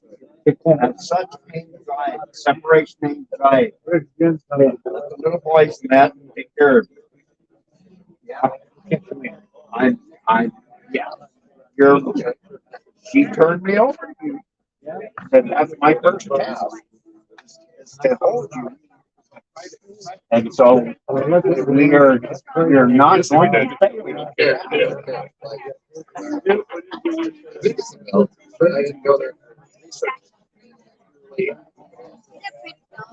Yes. Thank you. Yeah.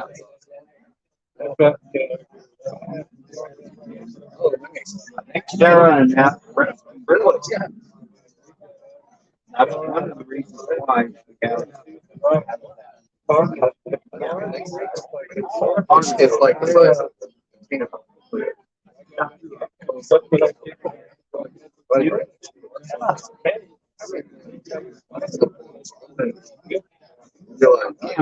Down, everybody's catching up on the golf. Or you're not gonna say anything. Nobody coming.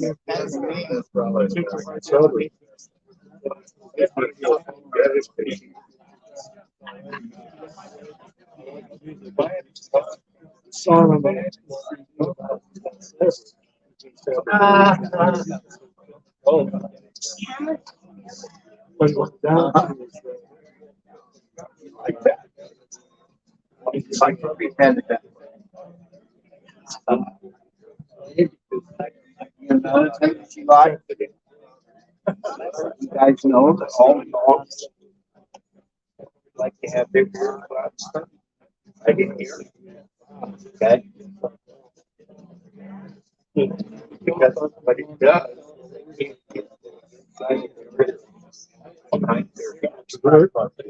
So what they're is,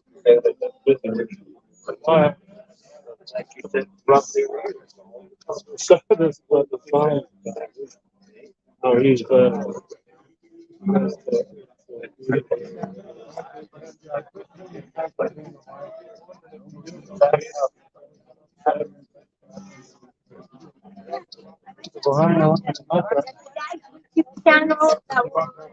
What? Am I? No, well, something, I don't know. She's up sitting there. I'm not sure. Yeah, something like that. Okay, are we gonna go sit down now? No, you can't go that way. It's, I'm gonna sit down. Yeah, I need to. They called you a spring chicken. What? They called you a spring chicken. A spring chicken? Yeah. Well, that's good. That's good. Hey, stop. He just wants to play, and if not, he'll get bit.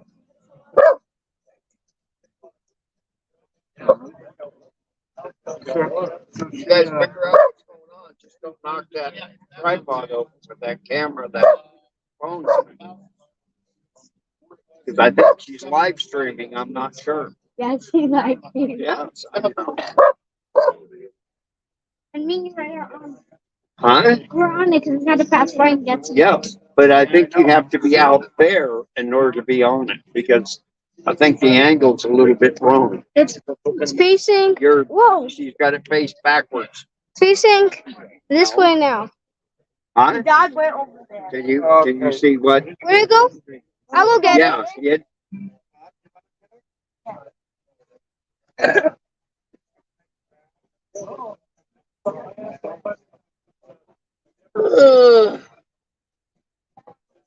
I got a chair.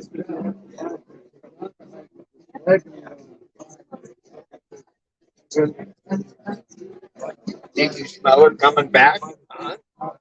We got her. Coming back. Too. She'll be back here in a minute. Come here. Come here.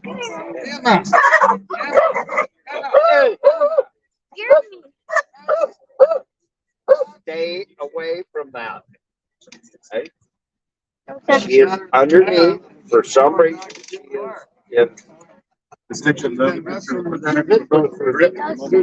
is, well, she's not. She's protecting something. Okay.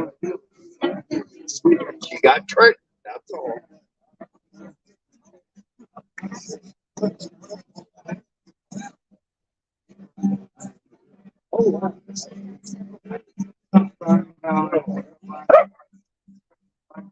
No. Be quiet. Doesn't do any good. They're not going to listen to you. I know that you have seniority, but it just ain't going to happen.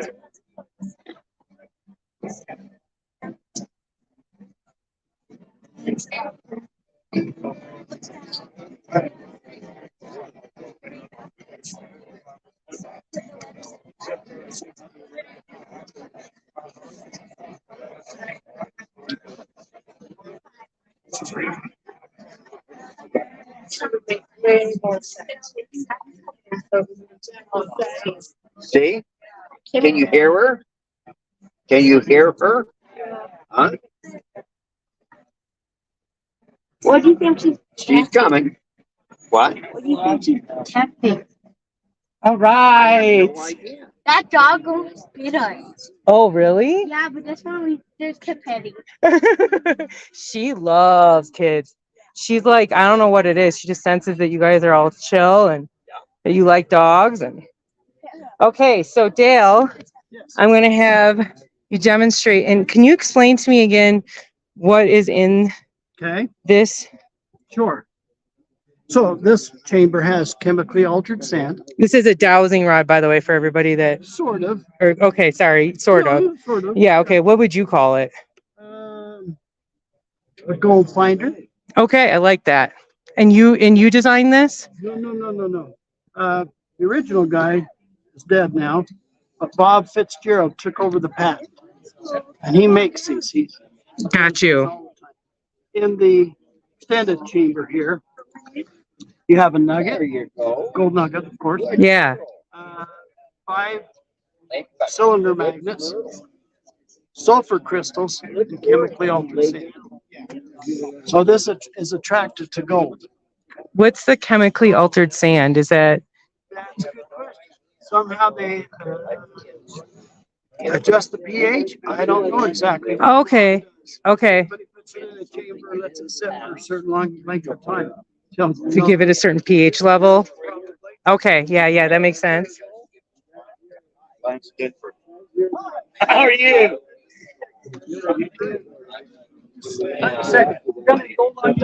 I do. Oh, right. It's like he knew it. Huh? It's in your pocket, isn't it? This locks onto it. Did you see that? Yeah. So he's, Okay, just hold it there. Okay. Oh, yeah. Oh, don't turn, just stay where you're at. Not quite as fast, but Huh? a small amount of gold. Small amount. Feel it. Oh my God, that's heavy. can I just feel it? No. Like, I don't know you. Yeah. And the rod followed him around. Did you get another card? Yes. I like you. But that's still hanging in there, Oh, good. smiling. Good. Do you want to try this? We'll give him a minute. See, I'm. Well, it doesn't matter. It works for me. How's it been You're working? doing good. Oh, you know what? I gotta go get my food. I almost forgot about my food. I'm gonna go. Mama's gonna go get some food. Now, you're gonna take her with you? Yeah, I'll do that. See, And I'll now, leave did I this. pass your first, Yes, you did. Yes, you did. Thank you. your first night, Yeah. shining armor Okay, test? well, let's not talk about night. Oh, Yeah. You can count on It's on YouTube. what? It's on YouTube. I know it is. That's what she stuck it there for. Is to keep her followers occupied while she goes and gets some food for the pup. For Ladybug. But that's okay. I don't mind being used. That's a man's purpose. Take care of the lady. Huh. I'm trying to get her convinced that I'm trustworthy and that I'm marrying material. Oh, it's so good to see you. Yeah. Huh? That's all right. It's I've been working on it now for the last 5 hours. Today, so sign that, I appreciate it. How? What's your name? Jeff. Jeff, $1 a piece. They're in there. Just, if you want to do one app, that's fine, because a lot of people know me that way. Oh, okay.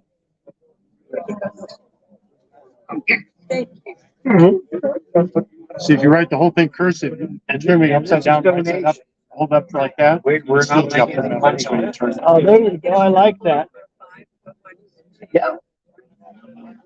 Okay, now, did you, I haven't gotten my money. okay, so you give me money for water. Now you want $4 back or so you can get another one. You know what I was thinking was maybe I would give you this 5 and you give me 4. And we Thank you. would still- Appreciate it. You're certainly This is welcome. the year that I've kind of run out of jobs to do, so now I get to wander around. Okay, no, I'm just And trying to read. get this. And read. Yeah. So, Okay, Or maybe you spend all your time looking for the mine. okay. Where do you live? I'm actually out on Kane County. In Big Water. No. And I do tours on side by sides. So I drive my vehicle. They follow me. I tell them all about this. I talk. Huh? I know you from the video. Oh, really? Yeah, Everybody down there calls me Maytag. you're famous. No. Yeah, you are. Yeah, you are. So anyway, Oh, see, This guy's famous. getting dead. What? He's from southern Utah, from Kane County. He's famous. Okay. one of the things I might be famous for, because I have two search dogs, two bloodhounds. And one of them found a guy who was drowned in the reservoir in Kanab. Okay. And they had a cadaver dog down there. So they called me out. The lady was in charge at the time. Don't ever bring your dog out. And it's certified. Sheriff specifically called me. He said, Keegan, get your ass out. Don't Bring push your dog. buttons. Okay, so take a scent off the van. I take fingers Wait, for wait, wait. button pushers. Go around this way. That way they can't push buttons again. So there was a channel. So I went around this way in the channel. Because I have no idea what it'll do. Pond right there. It just says it's been live for an hour and 56 minutes and 17 See seconds. what your dog does. Yeah, well, it keeps ticking Okay, faster than I can talk. So come around this other way tomorrow. We'll come and bring the divers in. Well, we were standing there talking about this, that, and whatever. All of a sudden, my dog goes, "Bip." It took off and jumped, landed in the water. Do you see the back of a truck? What? If you put a truck, you could put in the back of your window. I don't know. All right. They might be. Yeah, I think they are. See? See how that Yeah, sure. line goes through there? Mm-hmm. My dog was. That all the way around? So I think it's probably sticky on the back of his face. And then that way you can paste it on your truck. So next day they went there and they were said. Wow, that's incredible. That's a talented dog. Well, she did another thing that's kind of talented down there in Cochise County. They told me, he said, "You have your weapon?" I said, "Well, you know, if you have a weapon, because I'm retired Yes. foreman with the Marine Corps." So he said, "Well, get your weapon on." I said, "All right." So we were working in this kind of a small river. They call it a river. I call it a creek. All of a sudden, I hear this noise, and my dog goes, "Look up." And she got in front of me because she's also a service officer. These guys come around the corner. She growled, rigid out, and barked. Yeah, she captured 6 people. I called on the radio. I said, "Why don't you come here? These guys need a green card. They're requesting a green card. They need." I don't understand what they're saying, but they want to go somewhere. So they picked up. So my dog captured 6. That's cool. Good for you. So that's kind of what I do. So anyway, my normal job of driving the side by the sides. That's probably more interesting. My boss said they charged me $500 just for you. Well, my parking lot. Dan, say hi to my future wife's people. Hello, I your wife's people. I got her. She's leaving me her camera. She left me her dog. She's giving me tests. I might.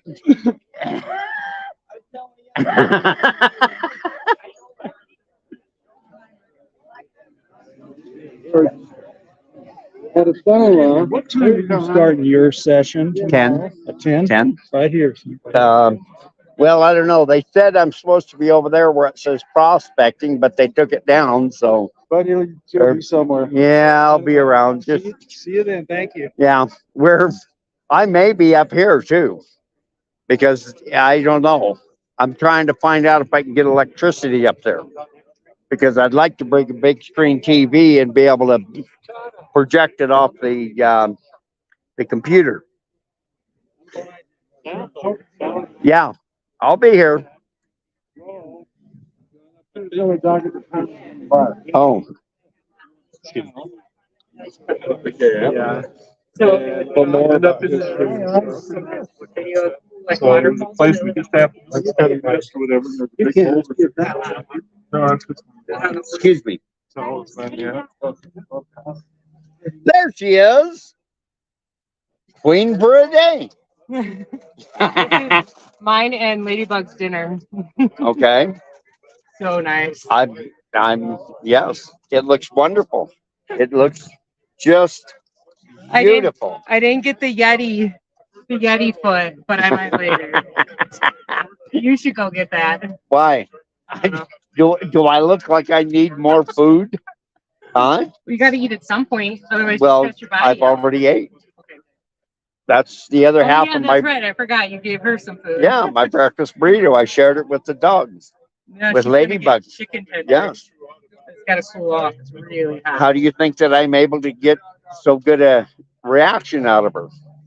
I don't know, but I really appreciate Yeah. you taking over host duties right Well, now. these I guys love told to. me that you were taking over.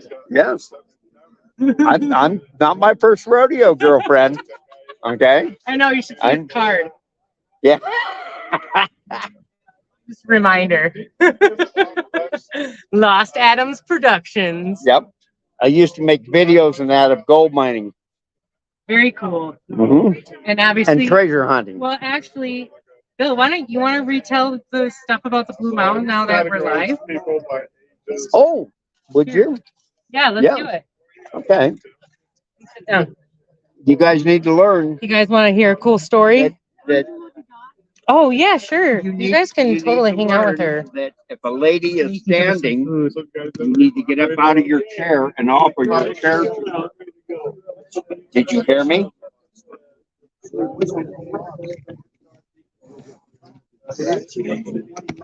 There is a lady in our presence and she is standing. Now, Which one is going to be Now- the gentleman and offer his chair to the lady? oh, thank There we you. go. That's so nice. I'm going to say I'm good for right now. And since you guys are taking care of my doggo, you guys get extra permissions on whatever you want. I don't know what that is. Okay, Bill. I don't even know who's still here with me, guys. Hey, everybody. Thank you for being here. And I don't know whatever happened to my friend Bernie. He said he was going to be streaming this, but he's not. Okay, so anyway, I don't know what's going on. That's fine. Oh, now we're going back live. You know, I don't want to get yelled at again. That guy's been giving me looks this whole time. I'm used to being yelled at. I'm loud, obnoxious, and opinionated. They yell at me all the time, everywhere as I go. Yes, I'm serious. I get asked to, yeah, I get this a lot. Hey, bring it down. You guys all know this. Bring it down. All right, my poor dog. Just, Wondered why you're not beating. yeah. Okay, I'm gonna put this right here. I am.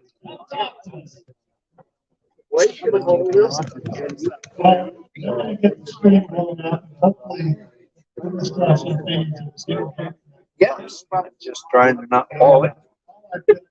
Might take it the wrong way.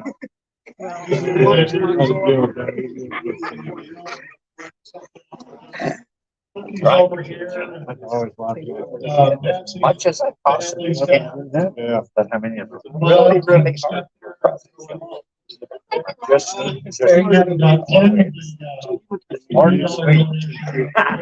Just hard to sleep. A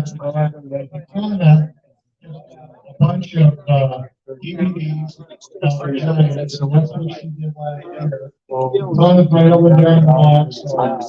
Did you turn the external battery on? I have hard time turning it on. It was turned to that before. Just maybe look like that. Yeah. Turns on the light. Yeah, it might have addressed last too. But I pushed the button to breathe. Yeah. I am a pretty tall. I'm just, yes, but I'm just not. Okay. I have my temple recommend.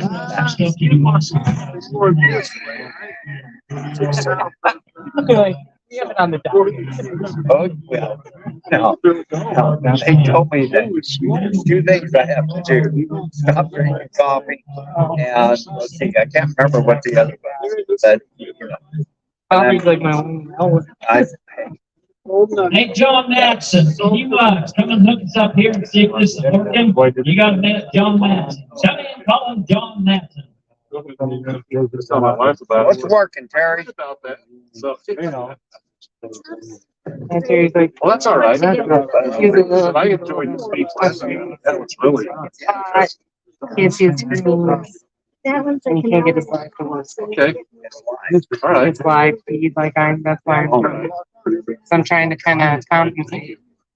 Oh, well, we're waiting for that. We have a couple of. Oh, okay. Cover. They're just putting it on the straight resolution door. All right. There's one. Late. I go over to the volleyball and also. Okay. I'll try to catch up. Who's talking? But no, no.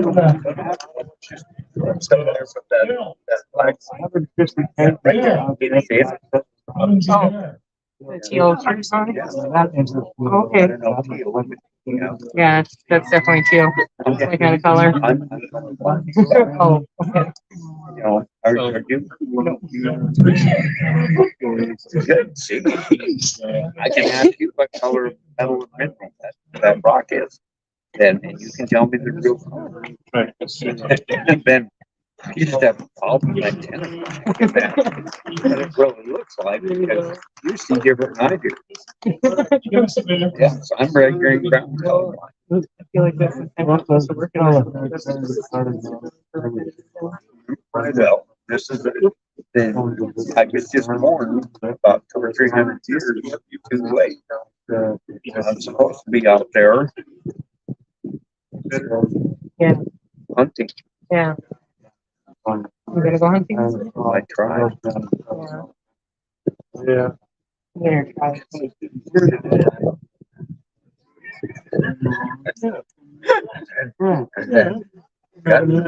Okay, yeah, get it stock yet? I have to be doing my time. That's right. I'd actually like to do it myself, which I never have. I just got done teaching my next door neighbor. Yeah. Yeah. Nice. Yeah, I'd like to sell tickets. Well, it's good. I think so. But you have to understand. But here. Yeah, so I'm up in May. Here's the blood. Blood. Yeah, yeah. Oh, and you do this yourself? Yeah. Okay, I would say like that. And then. I'm all about it being a safe room. Yeah. Yeah. Well, I think One more, yeah.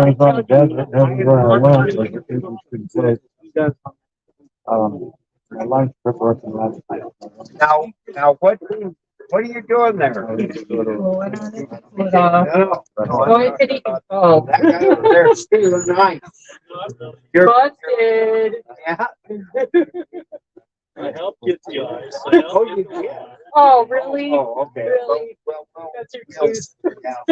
We'll let you. 20 cases of water. Okay. Okay. We'll let you have the mic. I'm just making sure that the donation jar gets filled before the bucket gets filled, or at least. Yeah, right? Exactly. Yeah. I just want you to know I've been in trouble before. Yeah. And I'll probably get in trouble. I just want you to know Welcome to that the tribe. this is my future ex-wife. Oh, yeah, okay. And I am working so hard to get her. I have Dale's blessing and the ring. Okay. That we can turn.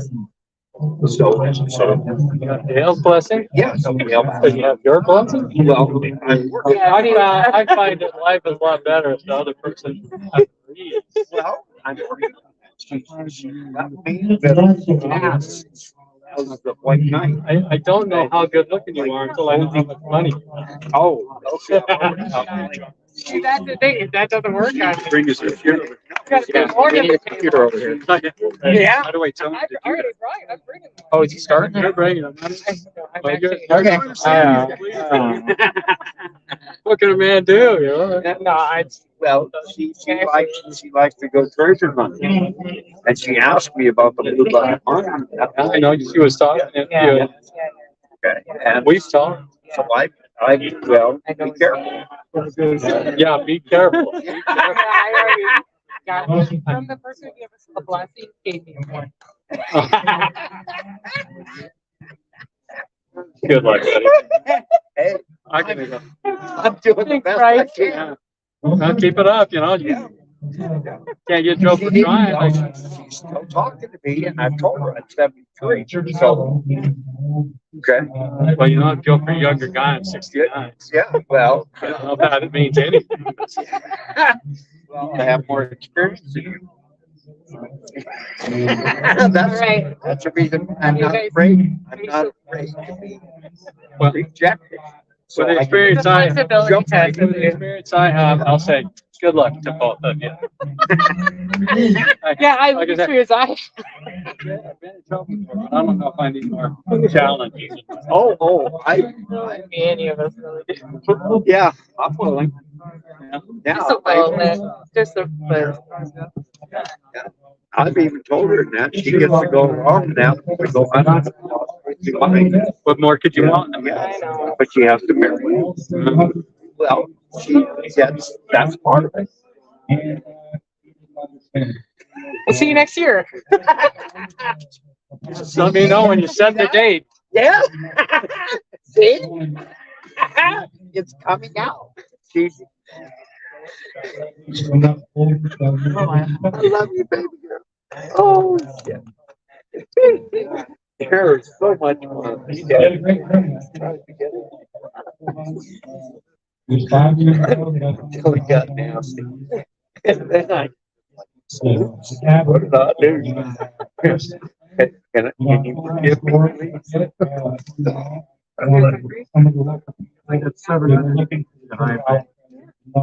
Don't waste the time. Now you gotta feed the Now, feed your dog. Take care of people. That'd be the time to fill their gas tanks up here. I'm here. They don't need much. They're little. Oh, you'd be surprised. They're gonna be taller. You know, On the open.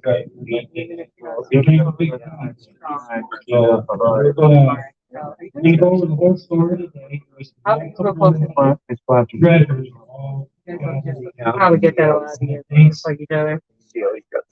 Way back. So in the black book, maybe when you have black book, it's listed. Oh, I didn't hear that. My, I have to finish on that, so I can see the details. Oh. These four major kings had some really interesting stuff. So, what else can I tell you? No, you want to.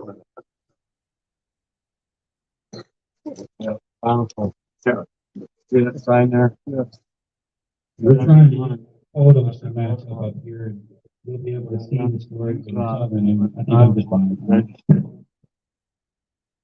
That's fine. I started working with license plate on. My wife, she never disappointed. One of the first things what happened, that's what We need a converter. old couple parked for the middle of the way and walked, but come and look at that sign, it's Rhodes.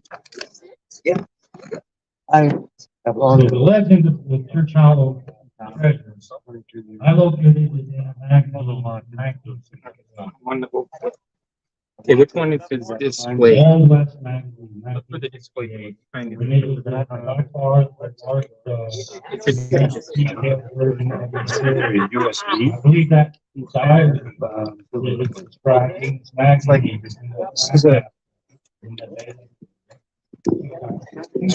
It should say I display. believe they're gonna describe this time right here.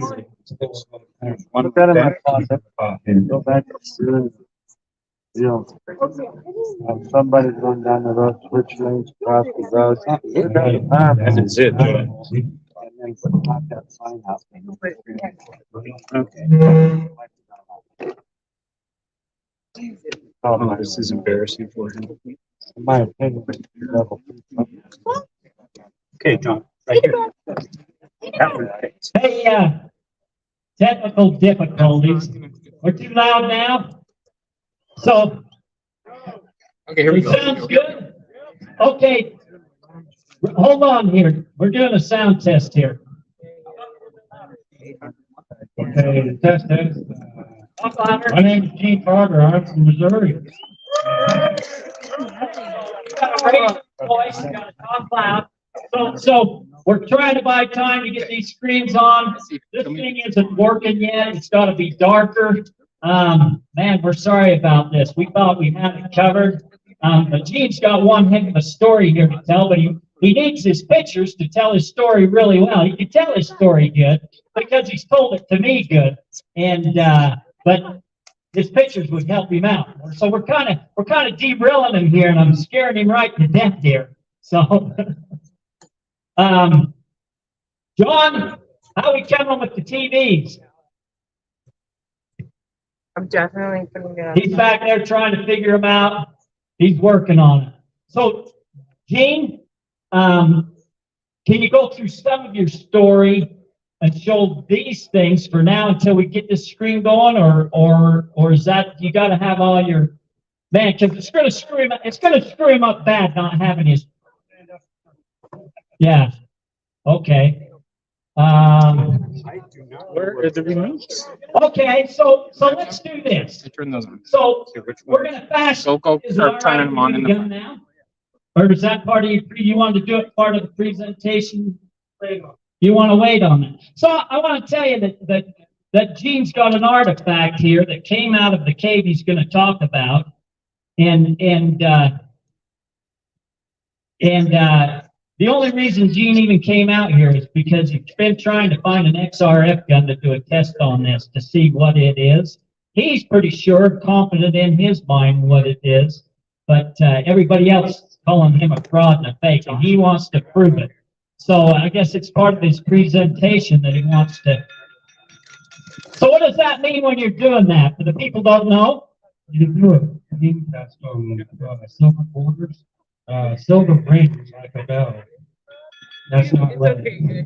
So look, for those that don't know, the silver out there, there's a lot of fake silver coins out there.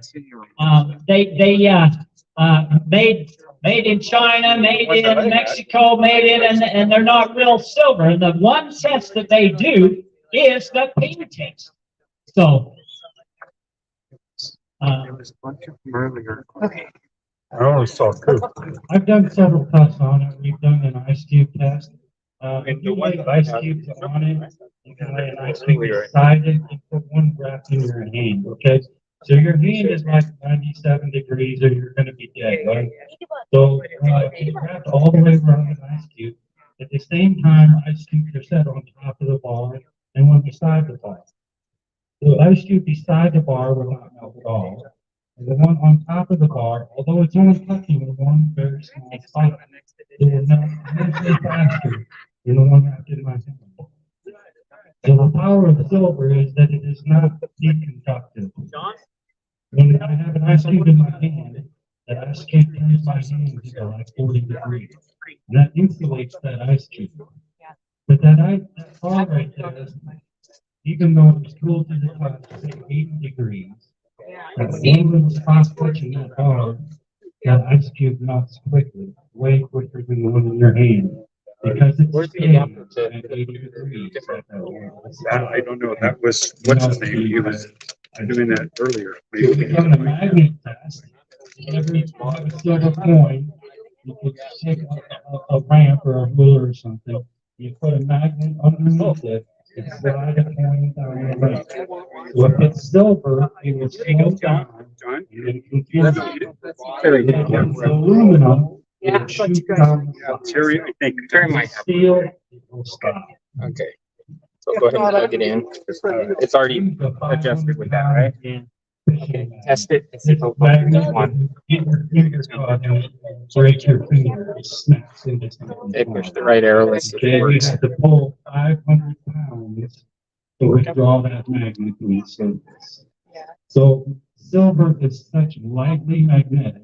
Maybe we might have to Taking use that tails. 500-pound fishing magnet, swinging on a string, With 2 watts. slows down as it I'm hits not the sure bar. where it is. Here, let's You program can it. dip it and touch the bar and lift it with the string. Program. It slows down. Try and get that Slight going or talk, magnification. round up Dale and see if we can borrow his. We have the IQ test. And it was just here, and I'll help him out. And Where did he go? that- I'll send him over. There's also, the hydrogen peroxide. It was just here. Yeah. Bubble up, it's like. It's easy bubble like that. So, Alaskan, we see over here for a minute, and when he was talking about the ice cube test, he showed that to me last night. I didn't know about that, and that was amazing to see what happened there. So, Maybe you're being. I'm terrifying Gene Wright to death here because he's not got his PowerPoint to talk to, but we're working on it. It's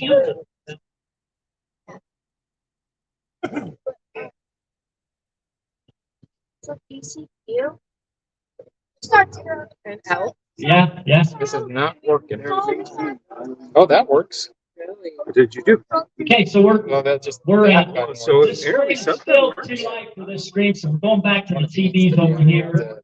You know, Hopefully it's dark enough where you guys can see on the TV, but even if you can't, Gene can follow it, and he's got one heck of a story to tell, so, anyways. Yeah, so that works. Anything you can tell that right now that's not in your presentation that, my son is my greatest It's gonna go friend. like this. We can do that. So I just want to say this, and I don't know if you're going to talk about it. You can talk a little bit about your son. Yeah, that'll be. Because I don't want to mess your presentation up. Okay. So, the only reason you guys are hearing about this, the only reason people are hearing about this is because of his son. If it wasn't for his son, he probably wouldn't have found his treasure. If it wasn't for his son, you wouldn't be hearing about it when he found it. And just know that he cares about his son so much. There, and then he says, okay, You know, next. and you're not gonna Right hear the arrow. whole reason why. I know the whole reason why, but, Arrow. you know, because of his son, you guys can hear the story, so. Okay, and he could just sit right up there. Is that part of your presentation, who what the KGC is? Okay. So I just one other thing, stalling for time. I did not want him to tell this story because there's a lot of bad people out there that I didn't want him coming after him. And I tried to talk him out of telling this story. I even got him on the phone with the guy who found a treasure who didn't tell people. And the advice that person told him was to walk away. And because of Gene's son and what he's going through and I know you don't understand this and you won't understand it. He didn't walk away. He's not giving this treasure out to anybody. He's not telling anybody where it's at. He's not taking tours. He's not taking donations to help him. He's already got John. you know, John. So, what else can I say to Stone?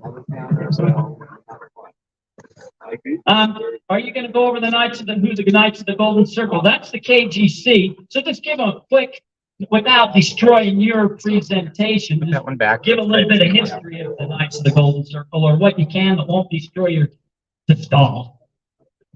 So we were taught that when white man came to America, we discovered this place that we inhabited. Ignore the millions of people in the cities. There was a lot of stuff everywhere all over the United States, just like in South America. Just like that. Now, the KGC were these original settlers that came in, But you don't and really they found these treasures. that plug that into were- USB port and you advance, you rewind, Big and heavy the legs stones. are shooting. Let's go to the next one and see what it does. So, Yeah, that works. There you Okay. go. Okay, so you can either stand up there. How far can this go? I don't know, The but Aztec. I was going 12 feet or something. They didn't have value in it. Let's see if it works.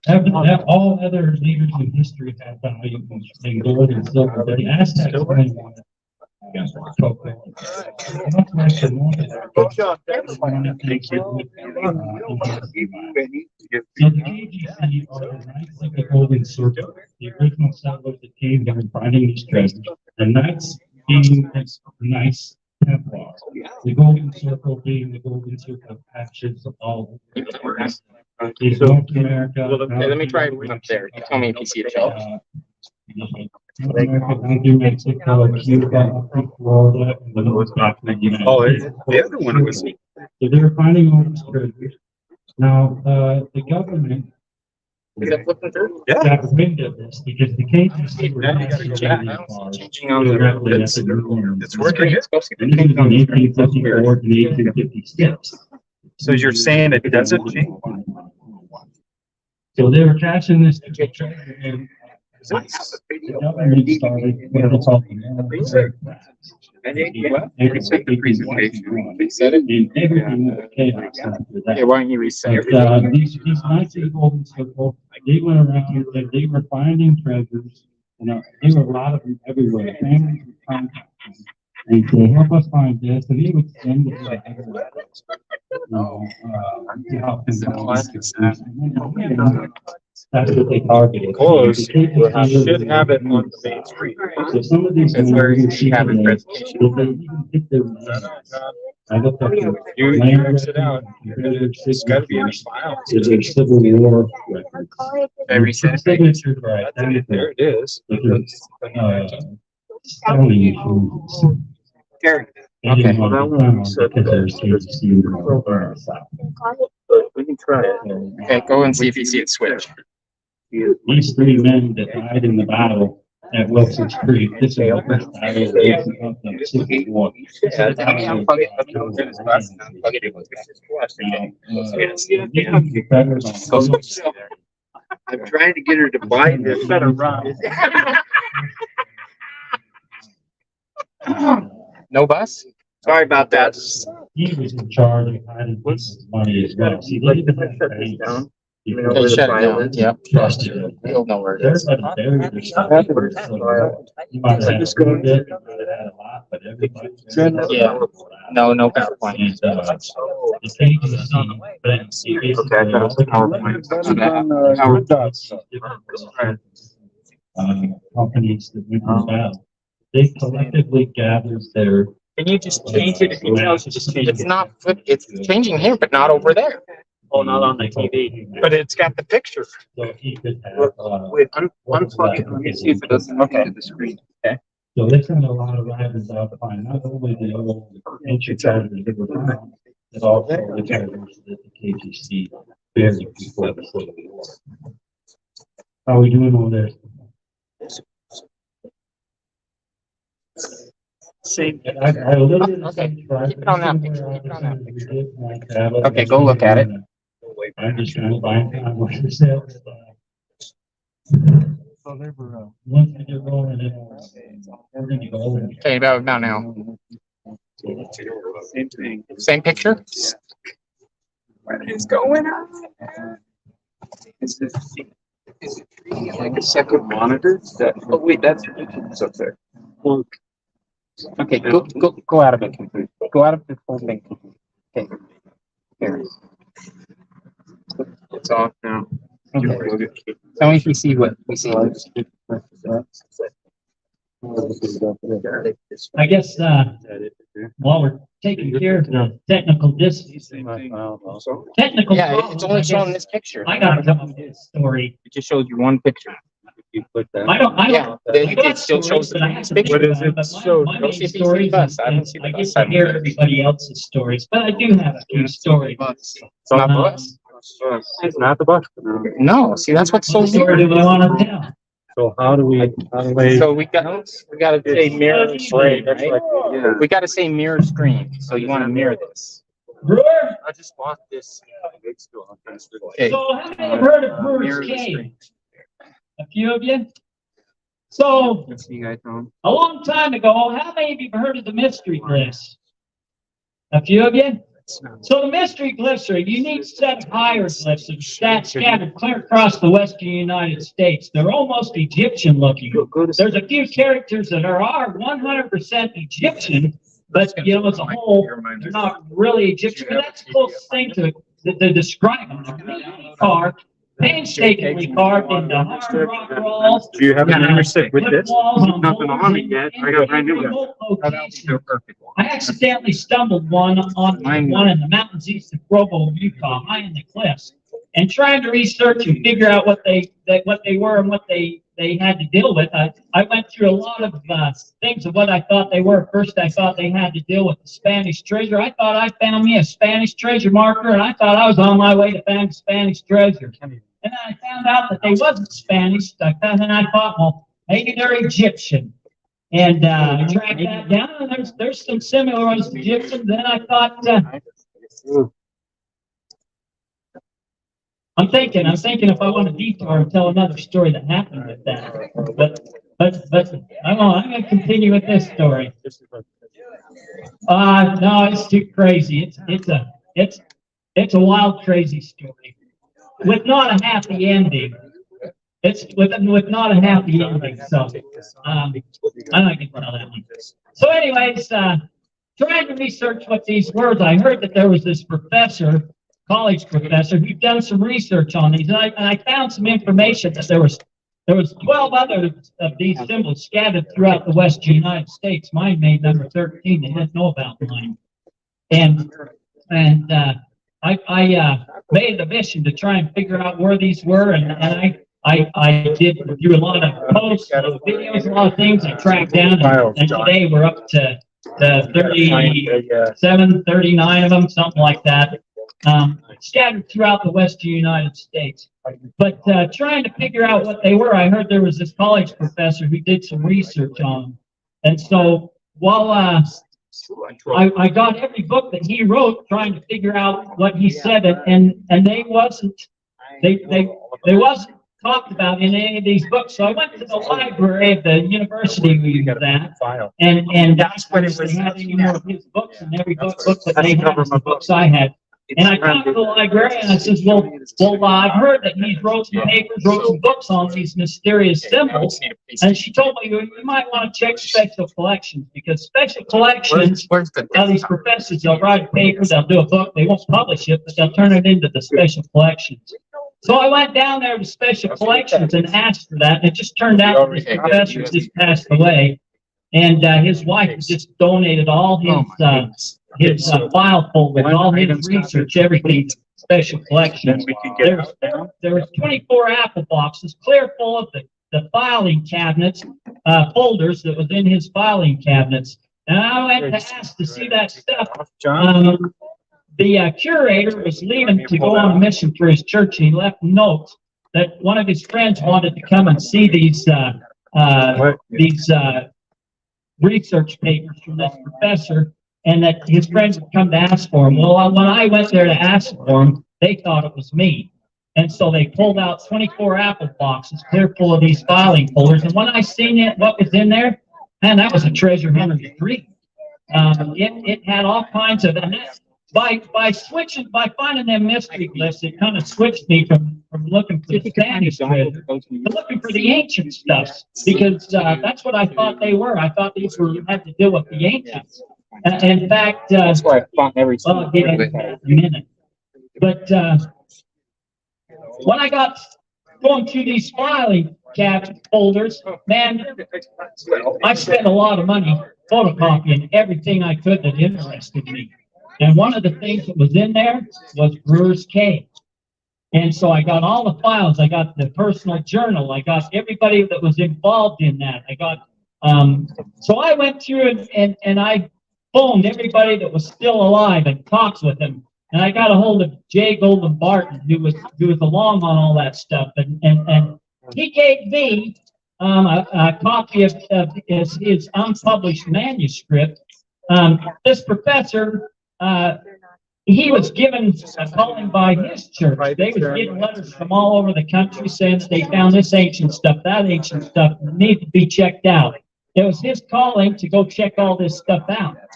But they never gave him any money to check it out. So Jay Golden Barton, at the time, he owned the Utah Stars, which later he sold and it became the Utah Jazz. He had some influential people, and they pulled together a lot of money, and they funded this professor to go on these expeditions with the expectation that if he found some cool and exciting things like we were all interested in, you know, the out-of-place archaeology, you know, the giants, the things like that, the intercontinental travel before Columbus, you know, that he would let them have. Let's find all your pictures.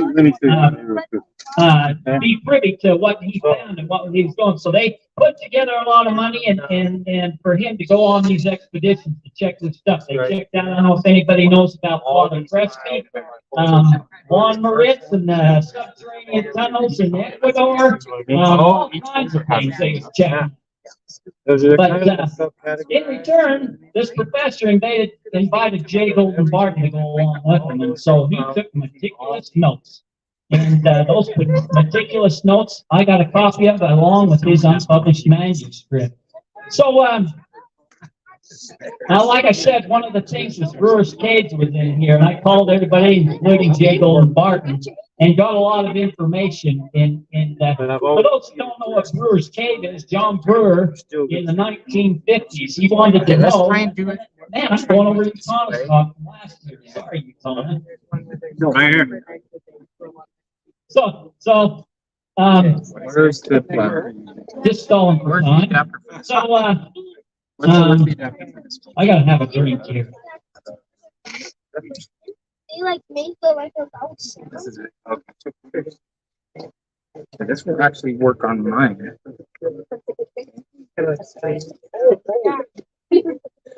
So, Hey, go see if you see my screen. Everybody I could, and I stumbled onto a guy that had a stone box that came out of this cave. This cave, John Brewer's Cave, and I won't go into because Utah's got a great video on that. But bottom line, John Brewer was looking for some arrowheads so he could finish some artwork he was doing for the county fair, and he started uncovering these stone steps, and he started finding ancient records, and over a period of a lot of years, he had a lot of tenacity, just like Gene is going to talk to you about. But he found some stuff. He found eventually 2 giant sarcophaguses with 2 giant mummies in it, a male and a female. The male had red hair and was 8'9", had decked out in breastplates, crowns, giant sword.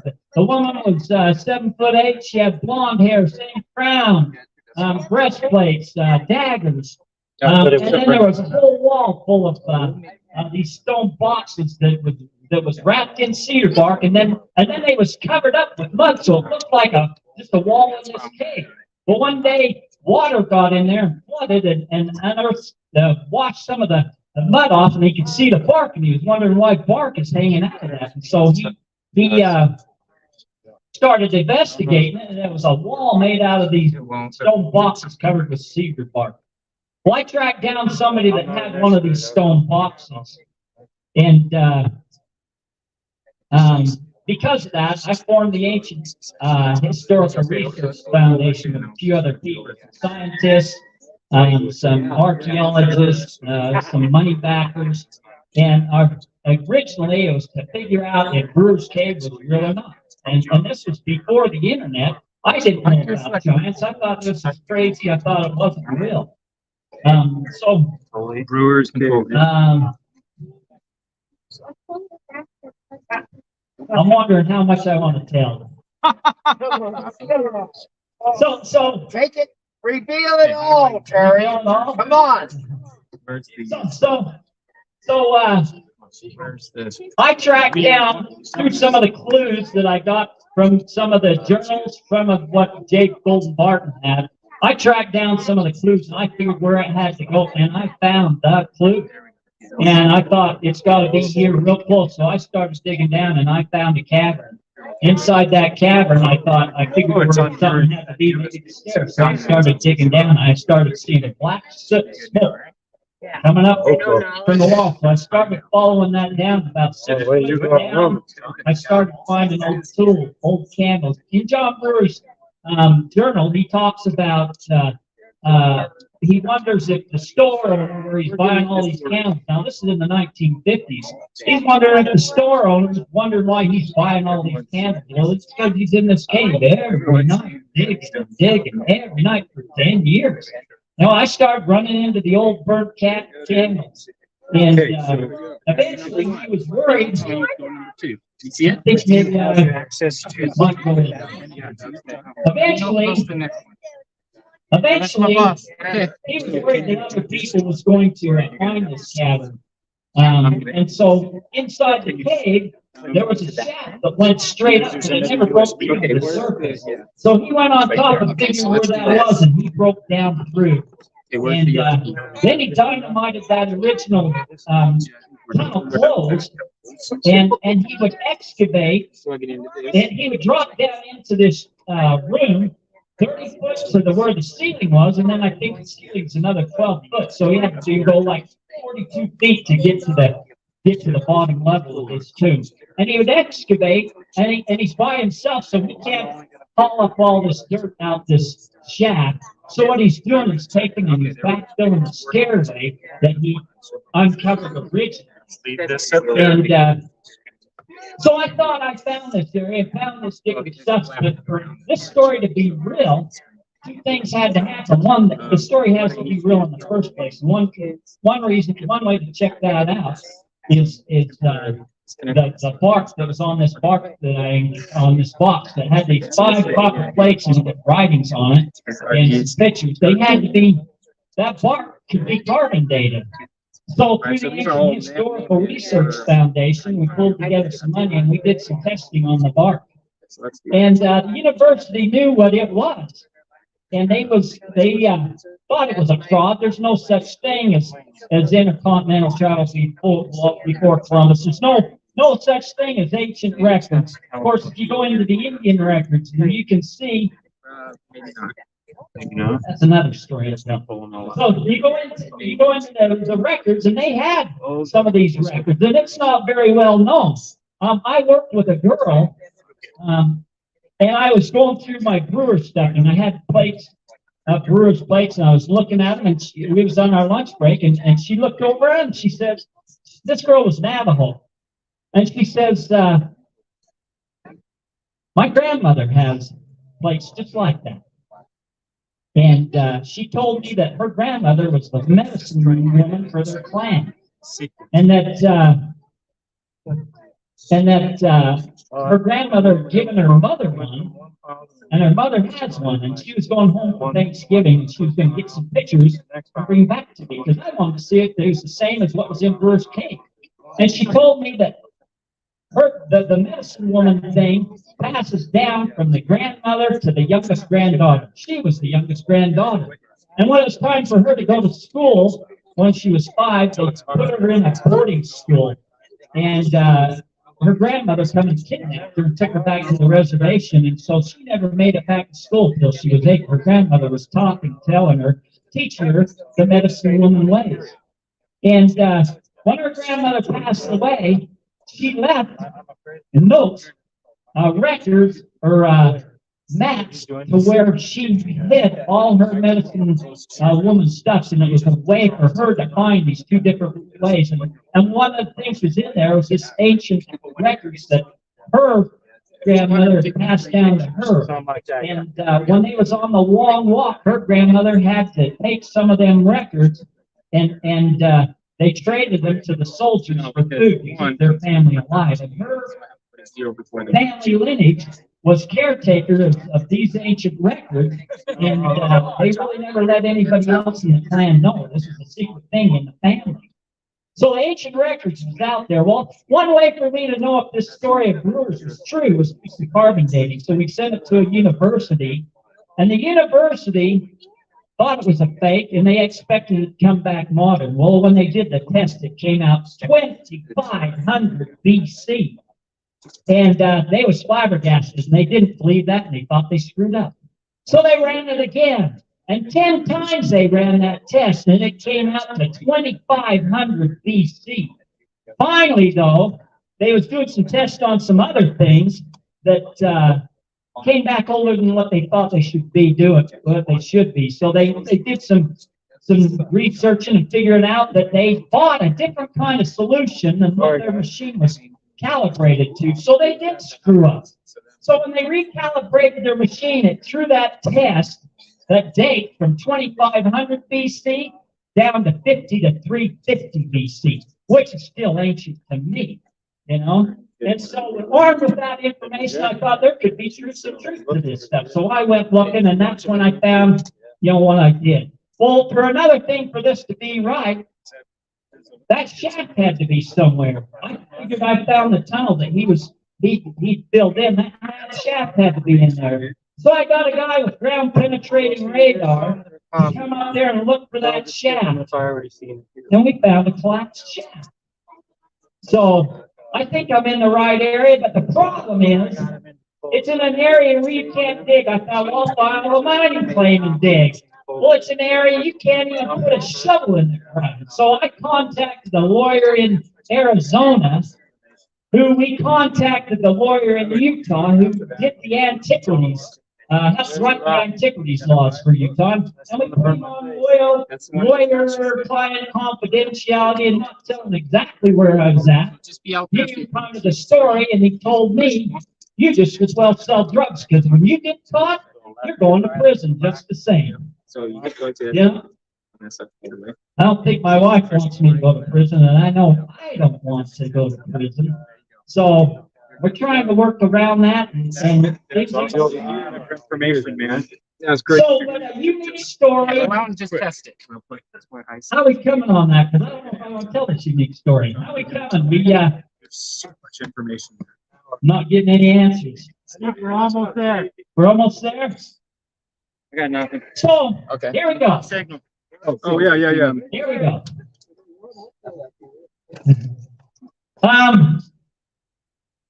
As we was coming down out of the mountains with the ground penetrating radar, Okay, the thing's gonna be on. Let's go turn them. the guy was Takes a with, minute. John Matson. He asked me, he says, how do you know Wayne May? Wayne May's the owner-editor of the Ancient American magazine. I've met him, but I didn't really know him that well. He was really good Inside with the him. I told We him have to turn the TVs back on. that a long time ago, I was introduced to Wayne May by Brandon Fugel. I don't know if you guys know who Brandon Fugel is. The owner of Skinwalker Ranch.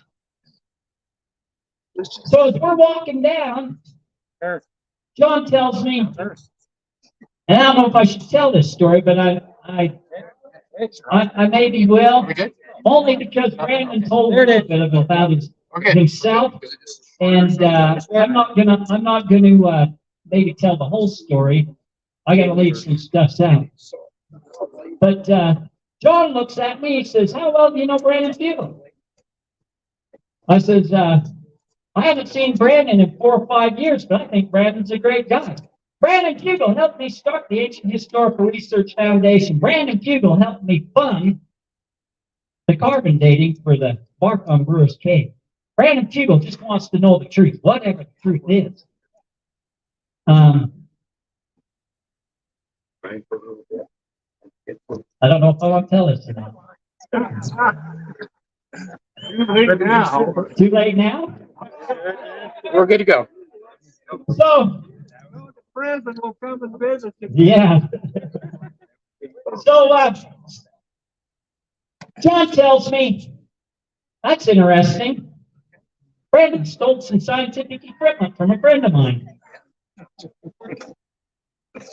I said, that don't sound like Brandon to me. I haven't seen Brandon in 4 or 5 years. It wasn't 30 seconds after John said that to me, I get a text from Brandon.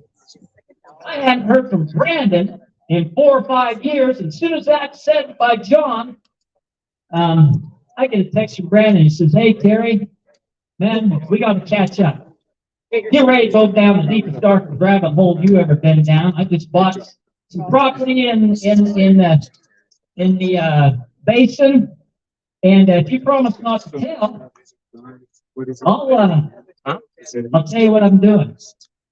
So I promised I wouldn't tell. He said, I just bought Skinwalker Ranch. This is in 2017. He says, I bought it under, I've gone through lengths to hide that I'm the owner of it. I don't want anybody to know. And so when it finally came out that Prometheus and the History Channel was going to do the show on Skinwalker Ranch, that absolutely shocked me because he did not want anybody to know. So I don't know how they talked him into doing it. Anyways, he says, let's get together and have lunch. So I get together with Brandon. You're gonna want to spend We have lunch, and I want to know one thing. I haven't heard from Brandon in 4 or 5 years. I don't know why he contacted me right there. Just gonna wing it. He said, Terry, it's the funniest thing. He says, you know the show,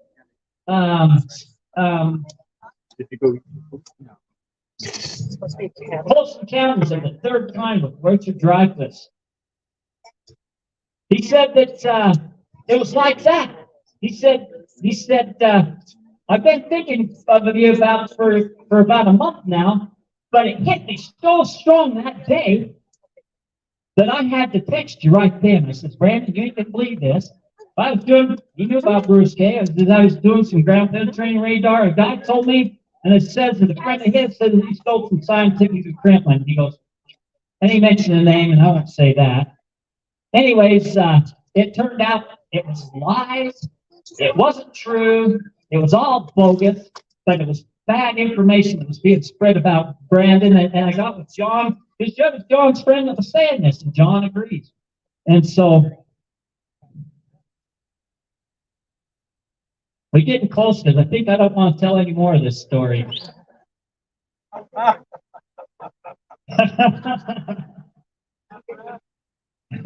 It's not a wrap yet. Hey, I haven't even told this story on my YouTube channel.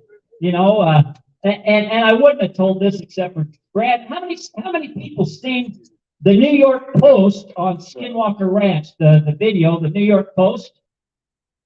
So there's 5 episodes, and the 5th one, that guy put me in that.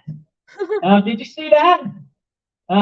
He wanted me to do an interview, but I wasn't going to talk about Brandon. You know, it's not my place to talk to Brandon. You know, so I just ignored him, and he kind of put some things up, and he didn't get the whole truth or of anything. But Brandon told a little bit of the story. You know, the scientific equipment. I can call that story I was something. about getting mad at you last year, getting off the ranch and telling some stuff. Maybe that'll come. Was an anti-gravity machine. Brandon raised a lot of money, and they tried making this thing work, but it didn't work. And finally, it was Eric Bard came to Brandon. He was one of his scientists. Eric Bard came to Brandon and told him that you could spend $100 million on this thing, and it's not going to work. There's something here. You know, Brandon didn't want anything to do with it, man, but this guy contacted the Joint Chief Staffs of the military, and he was talking to all the high brass and says, yeah, man, we think there's something to this. We're backing him, and that's what got Brandon on board. You know, but it turned out to be nothing. And that's what that scientific equipment was. He says, I'll show you what that scientific equipment, it doesn't even work. He says, I ain't still nothing. It was a lot of my money, and I raised the capital for it, and it don't even work. You know? So, is that thing working yet? It's working. That's the end of my story. Maybe someday I'll tell it on YouTube. Now, man, for a real treasure, a real national treasure, Gene Carter. Thank you. It's good to see everybody here. Thank you for coming. We had a little bit of challenge with our signal here and everything, but it's that curse that's been hitting me. On the way here, we lost a vehicle even, and we still made it. We prepared for it. And we got some good guys over here that know what they're doing, and they got it going for us. So we're going to get started up here in a second here. We get set here. It's a beautiful piece, man. But we gotta find it out.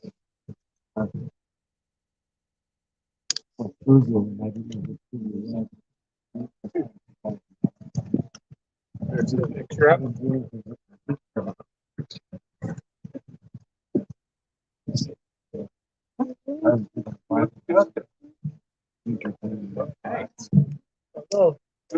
Okay, so my hunt started 10 years ago. This is my cover over here, by the way. Shout out to Christine Carlson, my friend that drew the cover of my book, which isn't published yet. We'll get to that, hopefully within the next few months.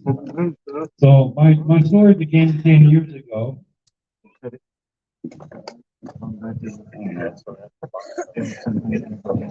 Do I have to get closer? There it is. So, I'm gonna move over here. Get my notes. I'll just speak for a moment here by the screens here.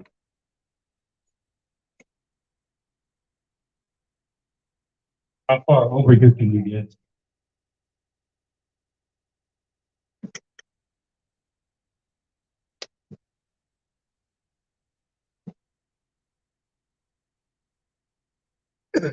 That's working good. I said on there, It was working. he said, are those structures something in the background? Is that a structure? I don't know what he's talking about. Oh, maybe he's talking about that. Yeah, I'm gonna go around.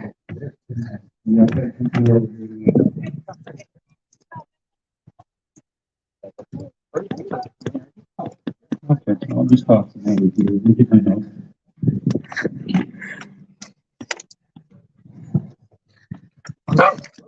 Sorry.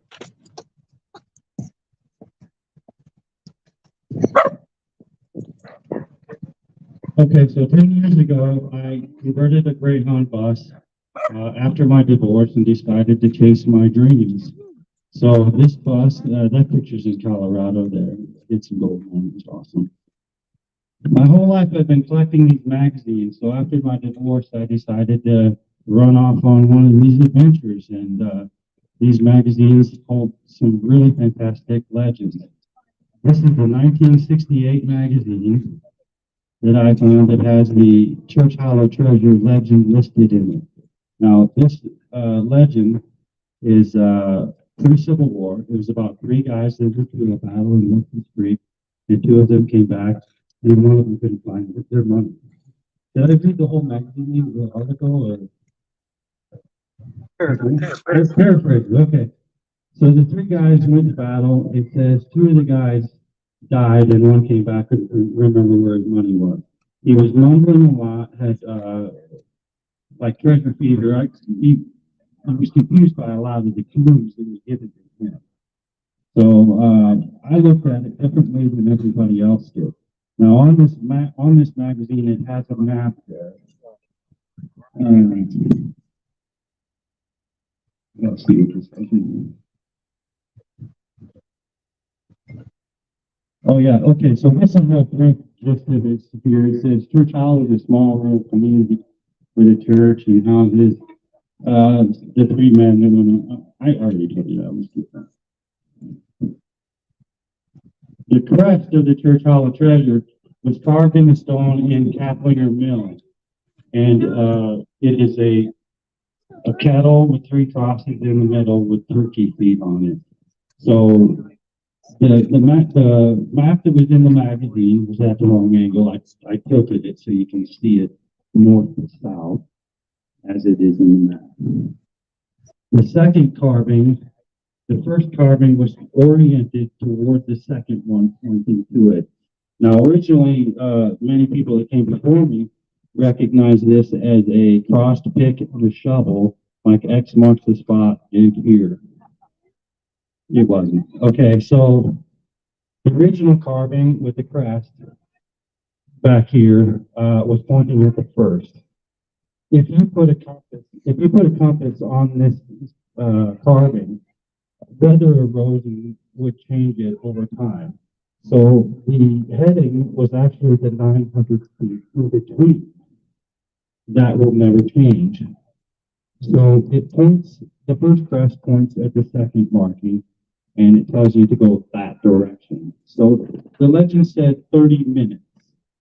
So if I'm an hour from town, I'm not walking, right? I say an hour, I'm going to be driving, right? So back in the history, they said 30 minutes. That was by horse. Okay, I'm terrible with horses. I used a dirt bike.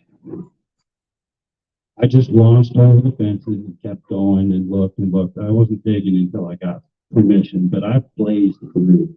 And so using this second flip, that cross taking the shovel is the compass, not a cross taking the shovel.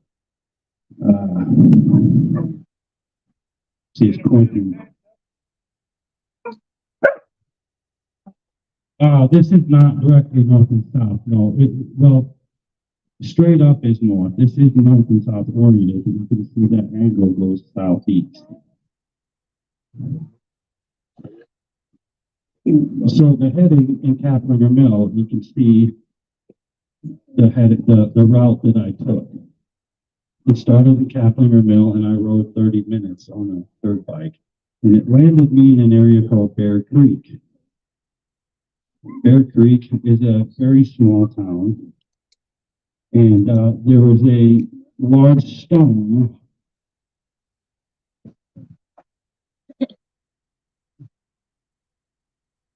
Well, let's see. I'll just tell you, when I landed here, we're going to get to the Alpha Stone in a minute. This is the crest. Okay, so you had the three crosses in the middle with the cattle shape around it and the river. So if you look in the middle there, it says church across these three squares. Church was a man, and he had two sons, and they were neighbors. The Jackson estate wraps all the way around it, and then there are the Sacramento rivers to the north. This crest is actually upside down.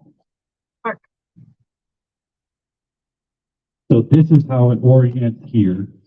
And as you can see on this screen here, the Jackson estate wraps around church, church, church, and the two creeks at the base.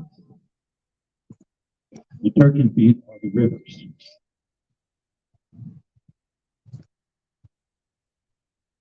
This is the Bear Creek School. This was built in 1937. This was like 70 years after the treasure. This was the site of a massacre, and there was a grave in the back that we're going to go over. But 70 years after the treasure, the school was built, and it was 40 years after it collapsed that I found what was hidden there in the backyard. So this is the school. I was actually set up inside for years. This is my two buses parked in the gymnasium section of the school. This is my main bus parked in the gymnasium. My original tour bus there is still sitting on site. It's not in the building. There was an attempted robbery, murder. I had to flee in a gunfight, and I left one of my buses buried in the dirt outside the school. This is the Alpha Stone that I found when I did the 14-mile ride. I found the Alpha Stone, which is not on a property marker. This Alpha Stone was on a pile, and from standing on it, I saw this pile about 30 yards from it. So you can tell these stones are not naturally probably, you can tell they're arranged. And what it is what you're looking at here. I'm going to step over here so I can point out. This is a very accurate map of the property. You had to be welcome for years on this property to identify what this map means. All these stones, if you look at this stone right here, the shape of this stone, that is the shape of this section here. Now the fence line comes across the bottom here and there's trees cleared, but that's this shape of grove of trees here. This stone right here in the base of this picture is this group of trees right here. All these rocks here in a line. There are these rocks, this creek here.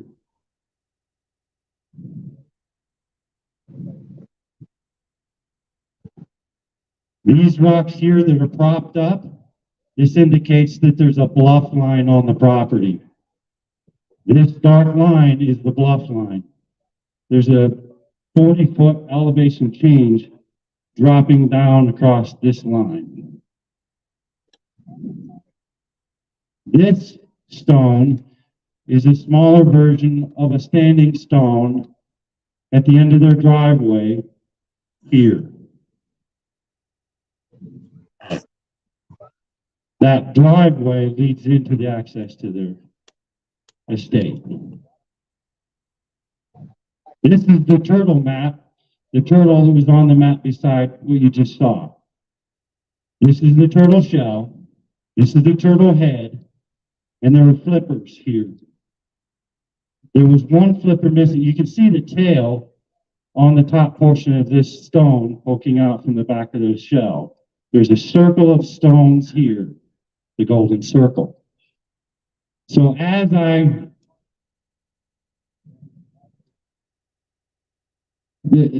alpha stone was located right here. The turtle was right below it here. On this fence line, directly where the turtle was facing, on this very next fence line, was the missing flipper. Now, don't let the shadow fool you. All these grooves are the same depth. There's a break in the stone, and only one groove passes through this break. I took this flipper back to the turtle and set it on the circle until it settled. Then I laid a laser beam on the flipper. This is a map that was on the Daltons when they robbed 2 banks. Nobody understands it. Or most people don't really. There's a few theories, but here it is. These 3 trees indicate this is a big tree line. Here. Okay, so the alpha stone, which was here, and the turtle symbol, this is not, see, the KGC didn't use X marks the spot. They will tell you where to find the turtle, and the turtle will tell you where to go. They will never put the treasure on the KGC map. This creek going down through the middle, that's right here. These triangulate here in a way. There's a gun over here, gun barrel that I recovered. I failed to bring it. This section over here leading to this. Well, there's the alpha stone on the pile. I moved the rock and I found an iron piece under there from the Civil War. These guys, I'll get back to that in a second. So this stone and this is the alpha stone and the omega stone. So the alpha stone on one lip of the kettle led you to the omega stone on the other lip of the kettle. The crust was very symmetrical. You fold it in half and even the axes touch. The alpha stone on the pile. This is the iron piece that I found right here was a part of a pry bar they used to lift this stone up on that pile. And the lichen passes through the grooves, the moss and everything. This was done back in prior to the Civil War.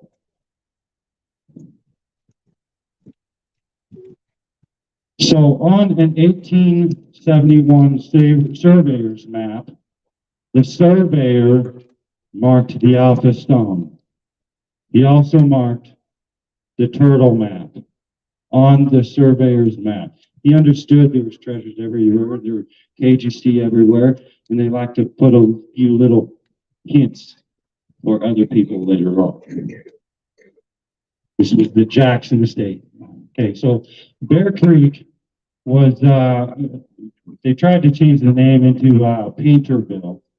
Charlie Painter was a little arrogant, and nobody really went with it, so they still called it Bear Creek after that. So this is the chimney at the Jackson estate, the wrapped around church. This is pre-Civil War, and there is no mortar in this chimney. These were Freemasons. And the stones are completely flat and aligned perfectly. This house was burnt down sometime just after the Civil War. Now these are the drill marks where they harvested these stones 30 yards from the chimney in the creek right there. These men carved their own stones and stacked their own chimney. This is one of the marker stones on the Jackson estate. Larger picture of that, okay. So the Omega stone, the Alpha stone had the turtle map and it led to the Omega stone. Now, the legend, if we go back to the legend, the searcher was searching cemeteries because he was looking for a headstone near church property. Okay, so he was said to have a friend of his helping him by the name of Iris. So the Omega stone, now I took this picture from the wrong angle. I didn't understand which angle to go until I cleared it. But I cleared the stone with my toe here, and then I took a picture. Then I cleared it, and I realized what I was looking at. This is the headstone. This is the kettle shape, and 3 rocks with 3 men in it. Beside it was another map. At this point, this is my twin brother. A tumor almost killed him. He had a tumor the size of a golf ball. The center core was drained in the vital cortex, and you don't go there. They gave us a 0% chance my twin brother was going to live. But we're going to bring in 50 students, and they're going to learn from the surgery. And so we did it. And my brother survived this surgery. And during the surgery, I begged and pleaded and prayed and sold my soul to anybody that would listen. Bring me my brother back. And my brother's alive today, and I will not renege on that promise.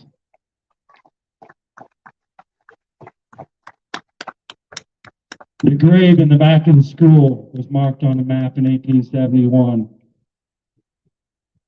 This entire history of the school, they thought it was a grave, so nobody tampered with it, and that's why that stone in the map next to it was accurate. So that map led to the irises, the patch of irises that the kettle was hidden under. 2.5 feet down. When I finally figured that map out and saw the patch of irises, the patch of irises was also in the shape of the kettle. So I, not having a metal detector, grabbed a lensatic compass and taped it to the end of a yardstick. And I held it down into the irises.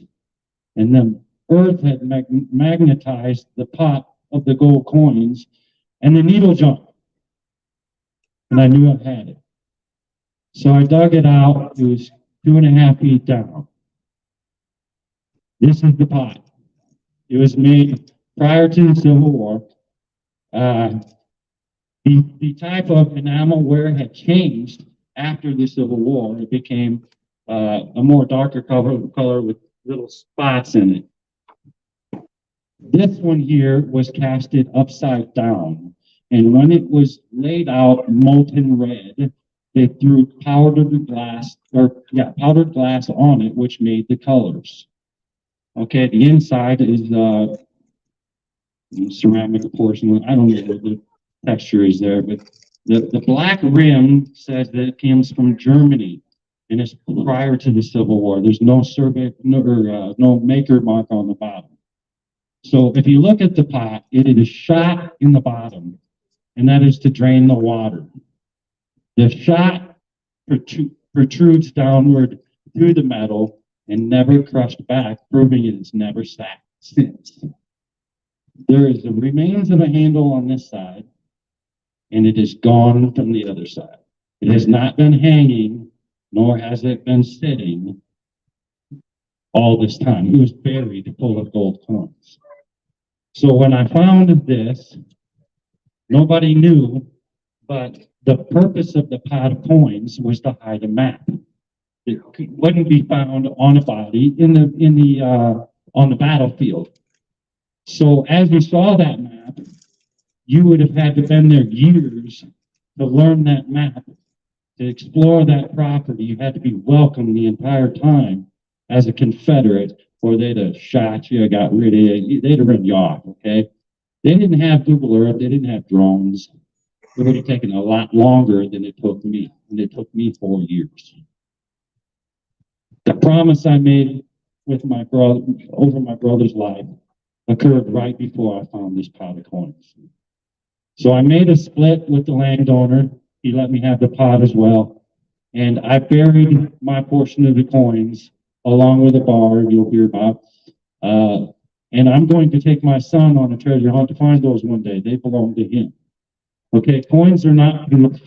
You can buy coins at a coin shop. You can get them online. It's really great to see the shiny, but it's not proof. It is not providence. Providence. We'll see that in a bit. This is the contract I wrote with the landowner, showing that I got the split and all that. And he, you know, he approved of everything. He has no further claim.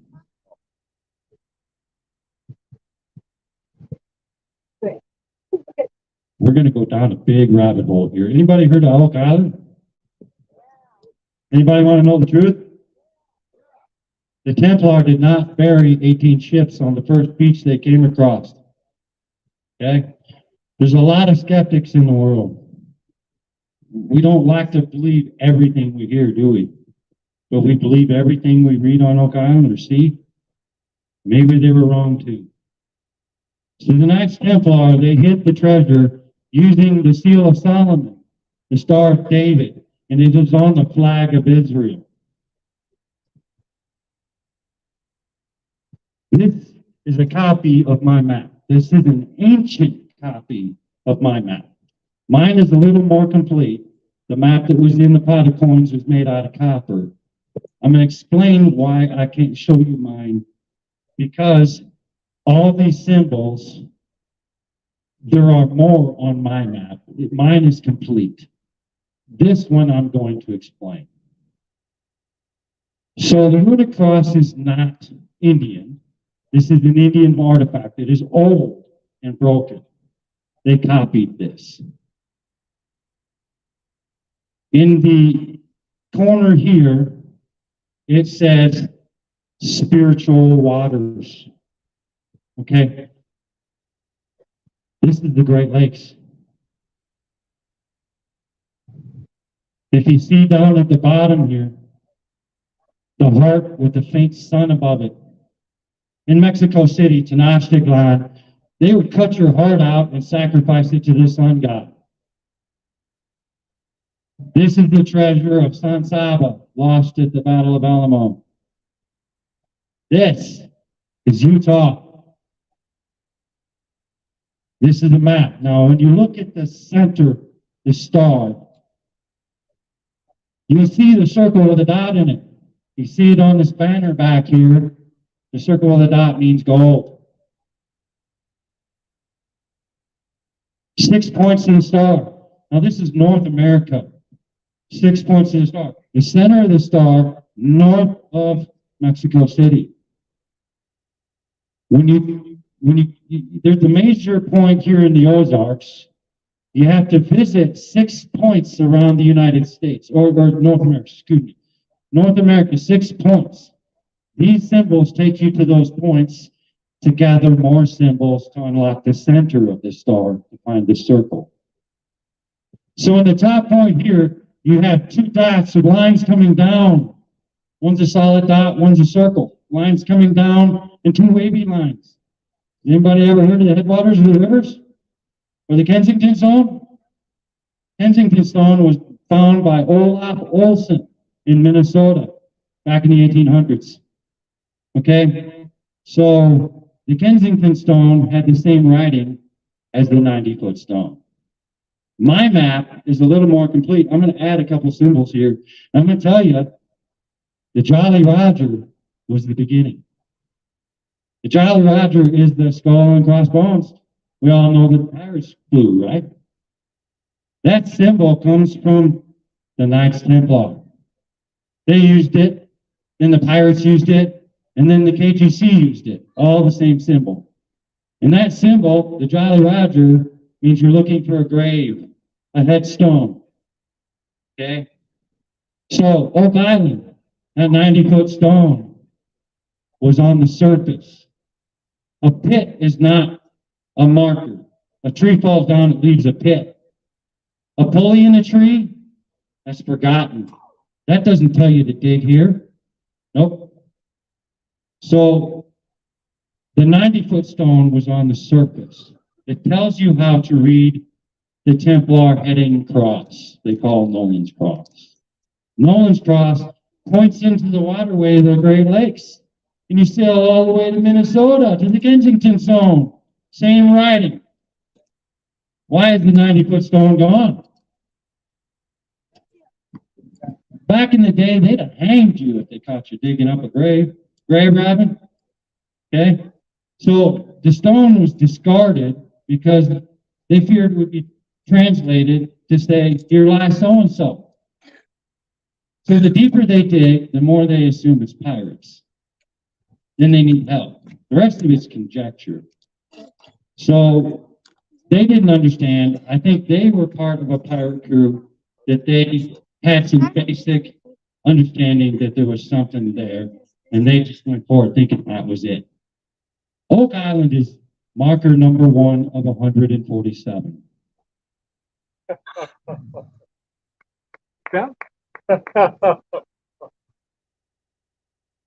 Gold, circle with the dot in it.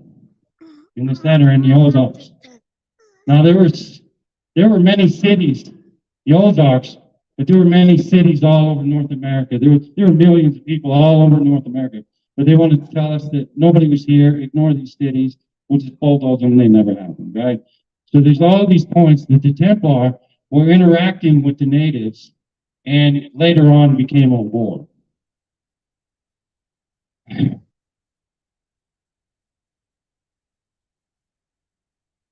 There are many peoples of South America. There were the Olmec, the Toltec, the Zapotec, the Maya, the Inca, the Nazca. Okay, so they were all called the Mexica. The roads connect them all, so why do we separate them? They were leaders of different cities, but they all interacted together. These were all one kind of thing, but those people were all over North America as well. That's Hugh Pan, first Grand Master of the Knights Templar. Here you see a lot of the Aztec stuff. When I say Aztec, I mean Mexica. I'll confuse people because they're all the same people. There's places all over the United States. The center of it was the main part. These are the Tollan warriors, 15 kilometers from Mexico City, Tenochtitlan. I'm sorry, these are not warriors. These are cities. How do I know? They're all wearing a headdress. These are all chieftains. And they're carrying these bars on their chest. They look a little bit like a phoenix because their cities would rise like a phoenix from the ashes after the Spanish were done. So when Cortez arrived, he saw a city of gold. He left because there was millions of people. They can't plunder a way out all these people. It'd have been bloodbath. So he left and he came back 2 years later. Well, his buddy during the process tried to plunder his way out. They killed him. So they killed a god, they thought. They want the treasure. They want the gold and the silver, which they didn't value. So they peeled all the gold off the walls and melted them down into the bars. That's why the walls in all these cities are vitrified. It is the molten gold they poured over the top and hammered flat. Okay, so then when the Spanish arrived and wanted it, they peeled it all off and they packed them in lots of stone molds and sent them to Aslan. The lands to the north, lands that rose from the great waters, and the waters drained away. They call it Aslan. Today we call it the Ozarks. They didn't have to witness it. They can see it in every stone area. There are cities all over North America, and there are caches all over. All points of those stars had caches of each 6 points of that star. So the Templar, when, let me go back to, I failed to get a picture of the Kensington stone. The Kensington stone is dated 1362. It says that a couple of guys went out on a hunting party and came back and found everybody else red with blood and dead. Now, these are Templar warriors. That was a battle, okay?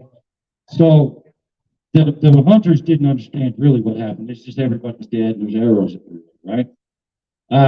So the same battle is written in the Aztec history book in the Popol Vuh.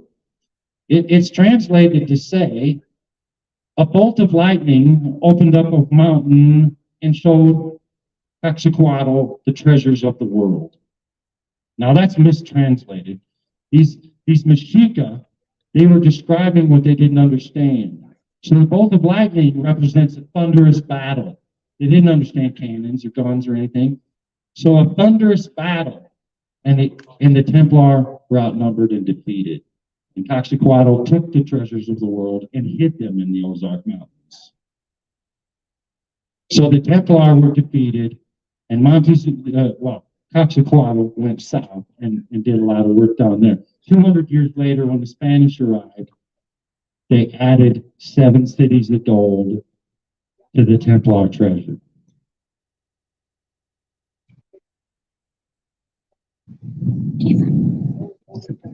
I think this might be out of order. I'm going to skip a little bit here and see.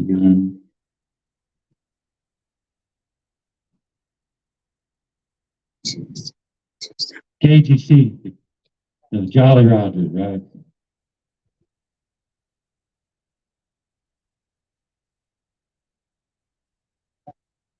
I think I lost the file in here somewhere, but all right. So the bar. So this bar, when they hauled these bars home, the leaders didn't hold any value in these bars, so there's no assayer stamp on it. This is the only leader in history that didn't hold any value in the bars, so they didn't hold accounting.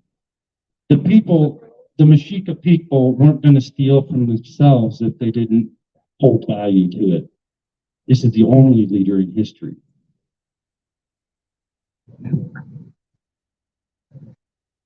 You want to start? You want to test the bar? Do we want to do it? Can we get Greg Gardner up here? Let me show you this bar real quick. Let me discuss it. While Greg gets up here and gets ready. So we already know that there's no assayer stamp on this bar. Okay? And it is casted in stone. I know there was a picture there. I gotta get that.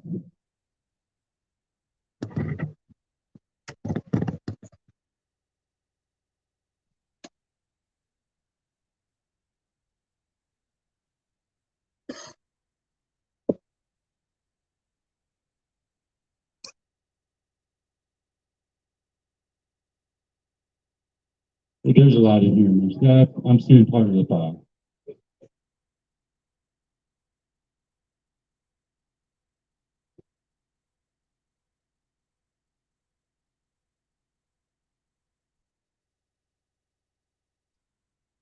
All right, let me go back a little bit. So you saw the 3 crosses, the church, the Jackson Estate wraps around it. So that map led it the other way, and it was 28 miles.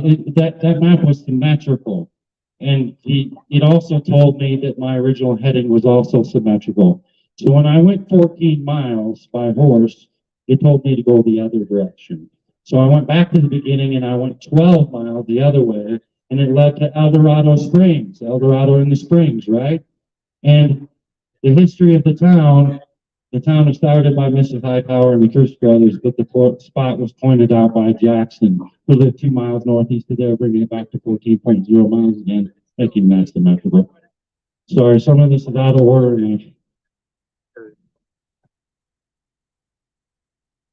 Trying to show you everything. This is the stone molds here that are in South America. I know there's another one in there to show it. The sizing. Oh, no. I'm going to go back to it. lost the other picture, but there was a guy standing next to it in a video. This is the bar you see, the bar was cut in half. So these bulbs are all over in South America. So the KGC were cashing in these bars and they cut one of them in half. And that's why this one is cut in half. Now, when they went to the New Orleans Mint, that's why it got cut in half, because they took one silver bar at random and one gold bar at random to see if there was anything in the middle like lead. So they cut it in half. This stone here, or this bar here, was casted in that stone mold. So if you look at it closely, you can see the layers of the stone on the side of it. In the bottom, you see these dents. The dents are caused from the air pockets in the stone. The stone has pores in it, just like your skin. And so the air bubbled up and caused this stone, the dents in the bottom of it. There's pick marks on this end here. That proves that as soon as they casted it, they tipped it up, picked it out, laid it down again to pour another. That's proof of multiple. Yes. Have it like this and have. The outside of this bar is very gray. Not the cut end is not quite as gray. This thing dates 2 periods, but let's get this going, Greg.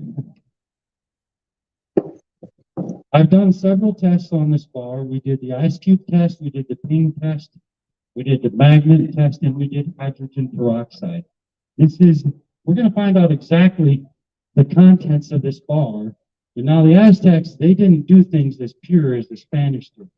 They had dirty things in it. They sometimes urinated in this melting process. So I don't know what the composition is. We're going to find out right now.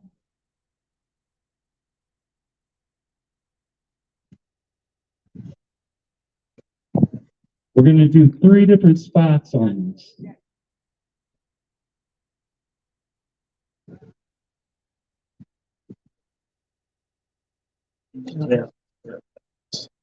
Each test is 30 seconds.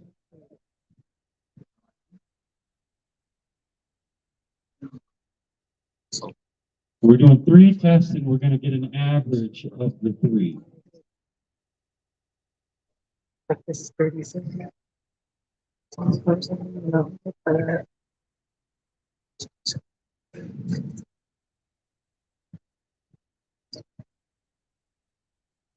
Like I said, I've done some tests. I know what it is. I know what it came out of, but I don't know the recipe they used. I don't know what the composition is. It rings. I know there's silver in it. Is there some gold? Is there some lead? It's pretty dirty. I know it's not near as pure as the Spanish, but let's find out.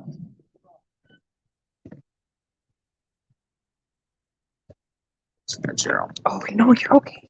This is the shiny spot.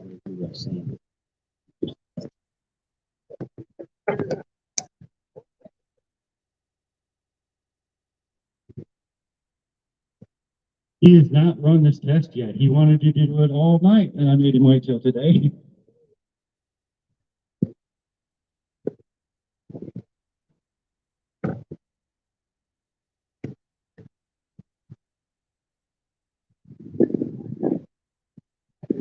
Ready? Everybody ready? 5 more seconds.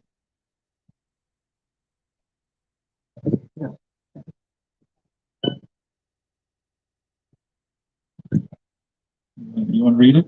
No, I ain't got my glasses, and I'm not really an expert. Okay, it shows that it's 75% zinc, 1.68% lead, 1.65% copper, 1% iron, and then some calcium, potassium, selenium, silver. It does have silver, a little bit of silver. What is it? What is it? No idea. So there's some silver in here, but there's a lot of zinc. There's some copper, some crazy things, some silver, titanium, okay, Most of it is zinc. So where does zinc come from? Do you know? How old is that? 80s. Huh?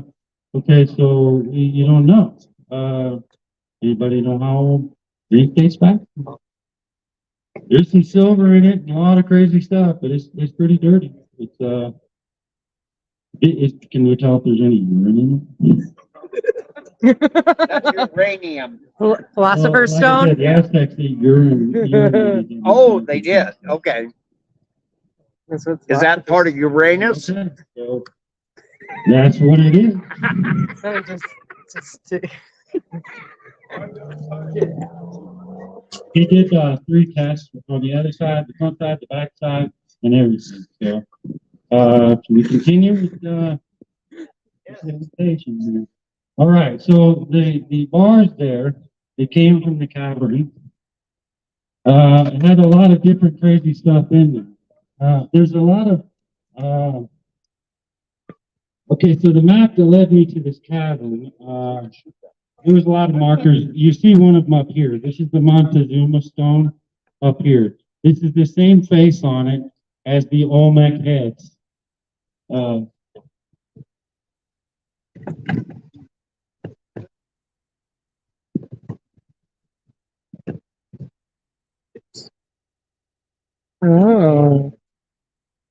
Um, so the Aztecs, they had a lot of stuff in there. They added to the Templar stuff. This is where you see the vitrification of the stones that are only vitrified on the outside. This stone came from the cavern that burned my face. I'm gonna get back to that one.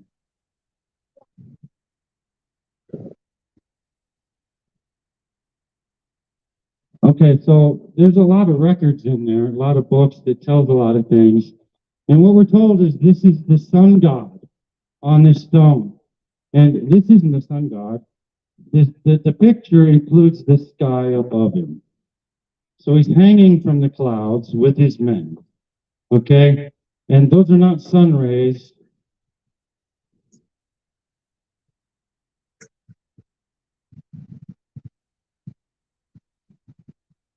Oh, I lost it here.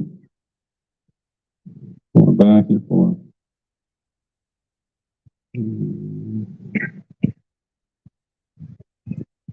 There's the Montezuma face there on the stone.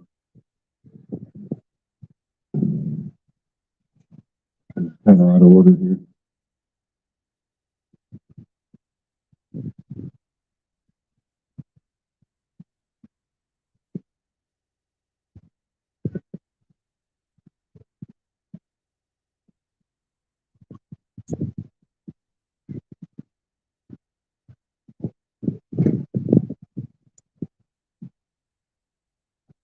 I apologize. Here's where you see the size of the bulbs there.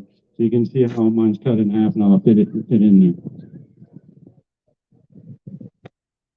there. There's code F, number 21, Four Kings Treasure, huge amount. It was too much to calculate.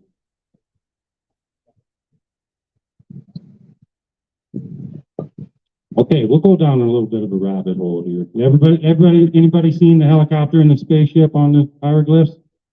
Okay, so this is not a helicopter, it's a planning device. But this here is not a spaceship. Spaceships don't have rudders on them. Okay, you see this stone hanging from behind, underneath it? That's a megalithic stone is carrying. And if you look at the hockey stick shape underneath it,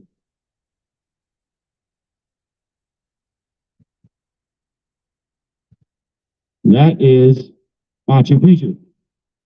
Okay, so they flew the 1,200-ton stones up Machu Picchu with a Zeppelin. How'd they do it? Well, the area is covered with some like volcanic vents and whatnot. And so you have a lot of steam and a lot of heat, a lot of pressure coming up from the earth. Okay, where is it? Where is it? It's right here somewhere. I apologize.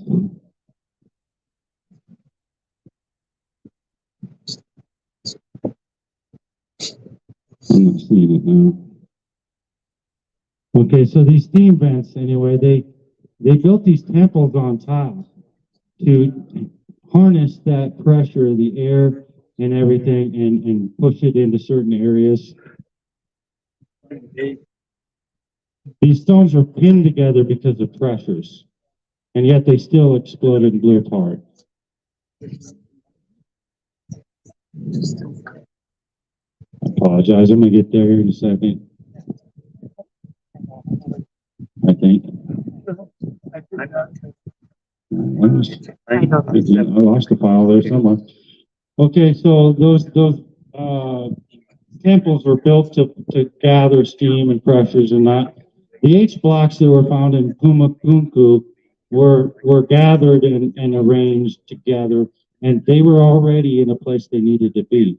These are, I believe, a template to build zeppelins. These stones, you would paint rubber in them, lay a lumbered log in it, and paint more rubber over it. That gives you a flange to stitch to and your skins and then cover with gold. So then when it was the entire thing was covered, or excuse me, covered in rubber, when you cover the whole thing in rubber, then you throw powdered gold on it, and that's why they called it the Hitching Post to the Sun, because it was a Zeppelin that they docked here. Now, we'll go back to that sun god here.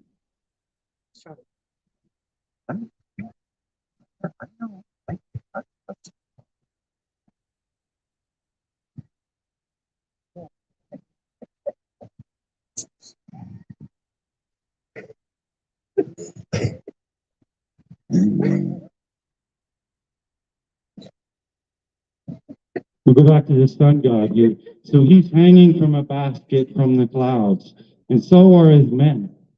So each one of these men, they probably weigh 150 pounds on average, right?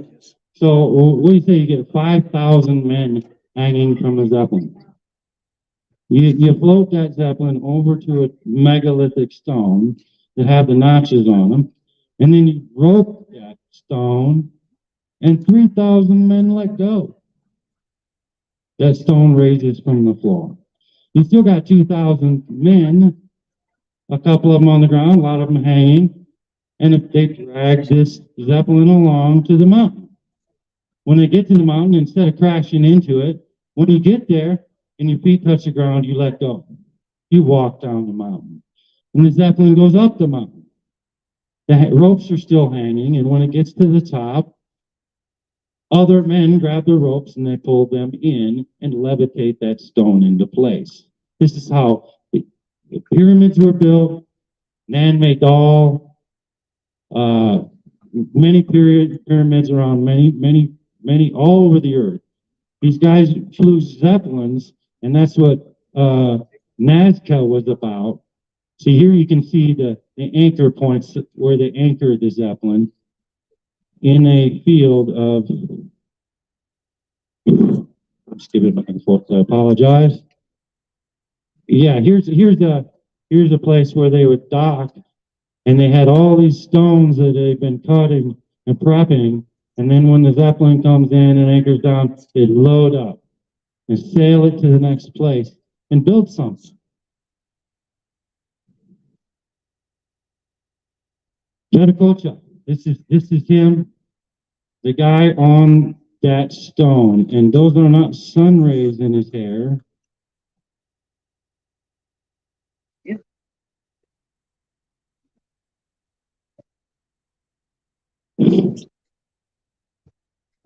I apologize.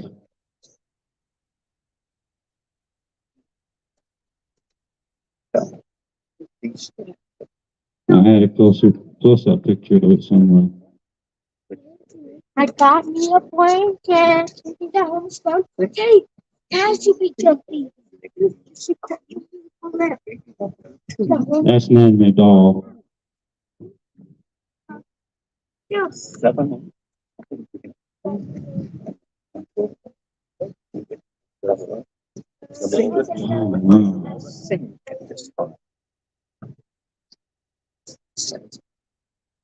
Sound. This was an Aztec or Mexica lizard found on Austin farm where the carvings were back in 1890. It's listed as an part out of place artifact.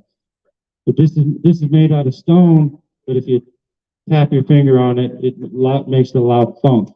If you see the shiny spots on the head, the rump, and the back, that's where they slapped it. This was a drum.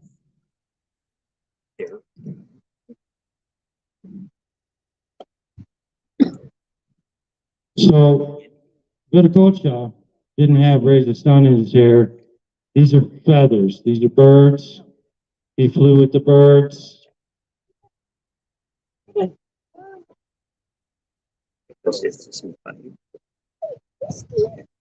There he is again.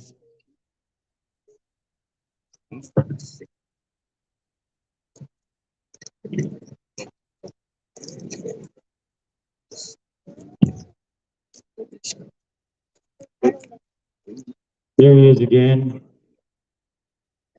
This was like in early April. There he is again. And I believe you saw him on one of these artifacts these men brought today. He's wearing that too. So these places still blew up under pressure. This is called a maquedal. This is a weapon that Montezuma had, and he these teeth that are in it, these are obsidian blades. He takes a paddle, he cuts a groove around it, he gets it wet, he forces these obsidian blades into it and lets it dry. One of those teeth were left in the cavern. This is the weapon he beheaded his 5,000 soldiers with, his warriors. He returned home alone. One of those teeth, I brought it here with me today. Look, I didn't get it out of the bag yet. There's a picture of it here, though. I know that.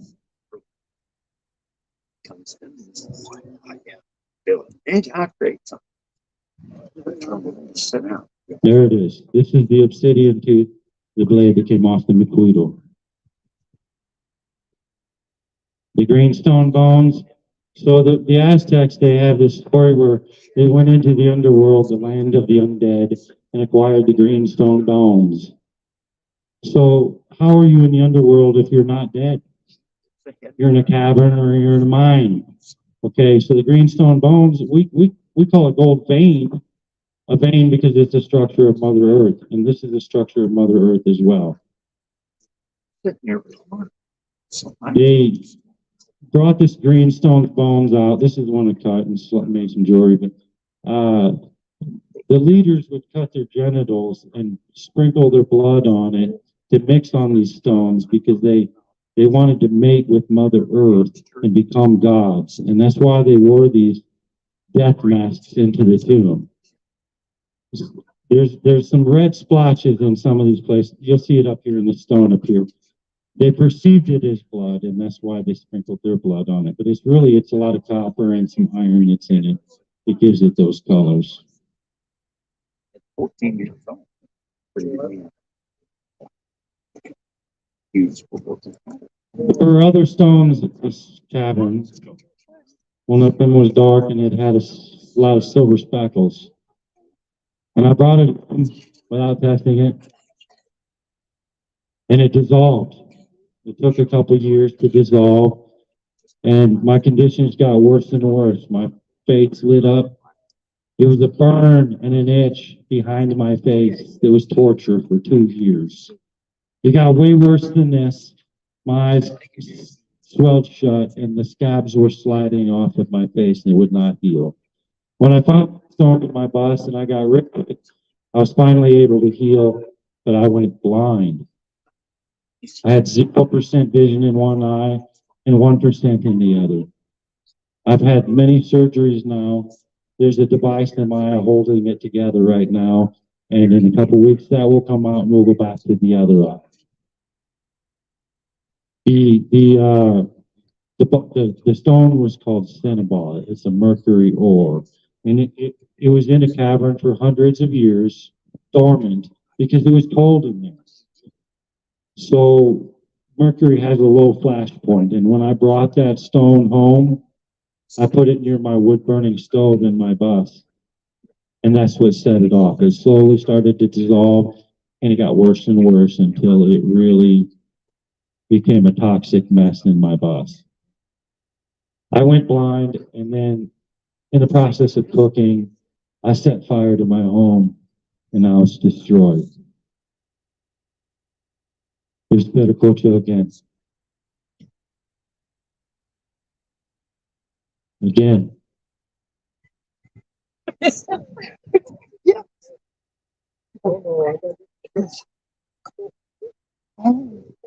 East Front.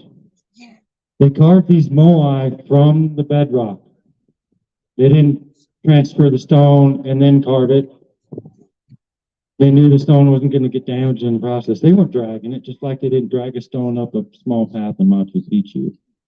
Okay, these were flown from the quarry on one side of the volcano to the other side. Now, this island is big enough for, say, 20,000 people. 20,000 men didn't carve these stones. You would have had families. You'd have had the hunters, the cooks, the ones that took care of everything else, and all the elderly, the children. So you didn't really have that many adult men to move these stones. They didn't walk, they flew.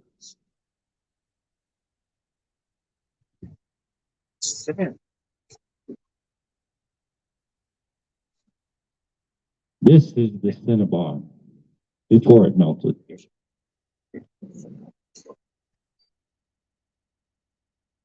She's listening. Ooh. Oh.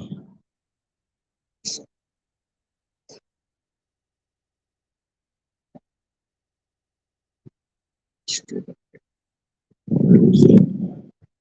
I saw it a minute ago.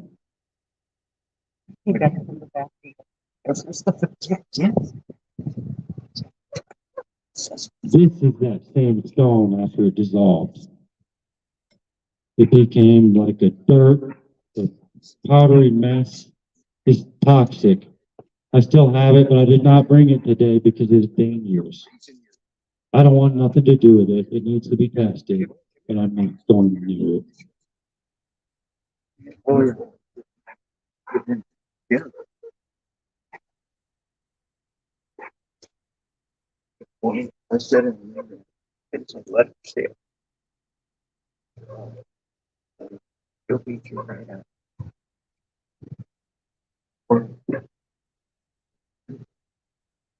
I know.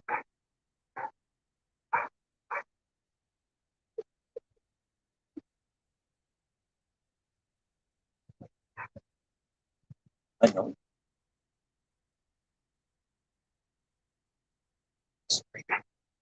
I'm missing quite a few pictures. I can't show you a lot of stuff I'm really trying to explain. And that seems like it's the end of it. Okay, so in this map here, this was that Dalton map that had the circle in it. On the bottom of that map, it said circa 1857.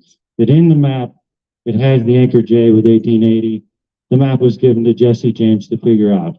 And it tells you here that it was in Bear Creek, where that pot of coins was. The P doesn't come out very well, but you see the A is upside down. Now I pray I have the wolf map here somewhere. Anybody heard of the wolf map?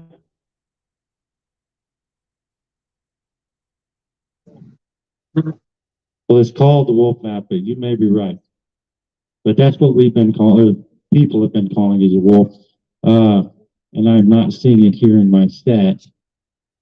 But to understand what it means, it says bear up in the right corner of the key, and the A is upside down, just like the Alpha Stone. It tells you that it's Bear Creek. I'm at a loss with the order of these photos. I apologize. Okay, so that's why the A is upside down, just like in the corner of the wolf map, which unfortunately I don't have here today.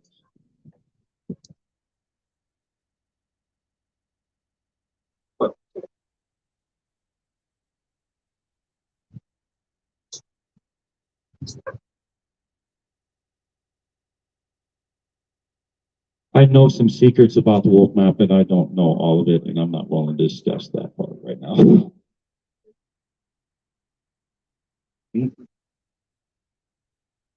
Yeah,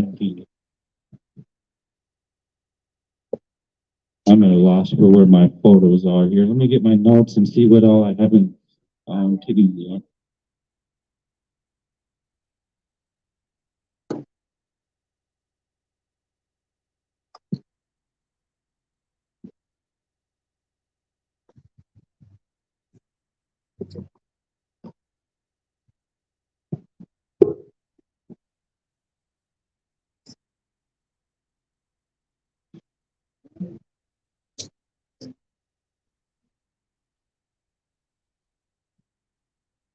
Okay, so when I found that last final marker, which is here, with the Olmec face on it, the Confederates that had that cavern, they blew up the entrance. I couldn't get in there.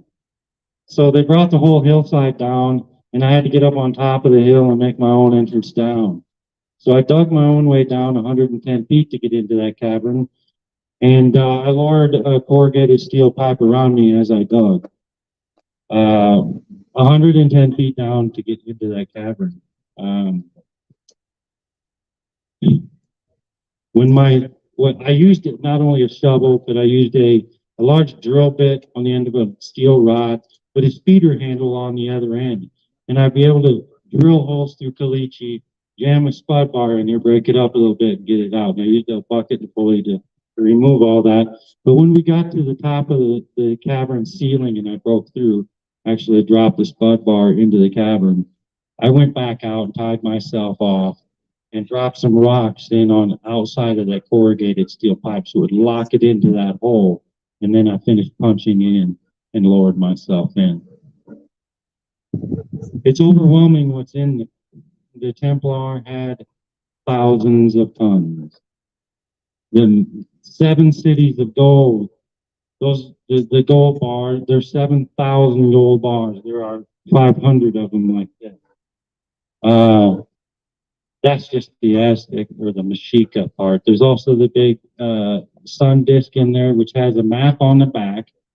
So Montezuma would tell his runner and show him on the map, you're going to go from here to here. You're going to cross this terrain and this turn and this and that. And you're going to go over there and tell us, send a message or whatever. So that was his runner's map. That's why they hid that, because if the Spanish found it, they'd have all the cities. But there's also a lot of gold. They didn't want to redo that whole map either, so they took it without melting it down.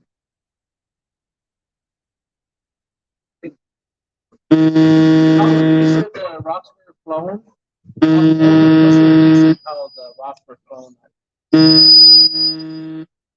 It was the Zeppelins. So hot air, when they broke those stones, you get 5,000 men landing. When they broke the stones, 3,000 men would let go, and that stone would raise off the floor. And they let go as they went up the mountain. So, let's see. Not sure what else I can tell you. Being out of order, I'm not really sure what I missed now.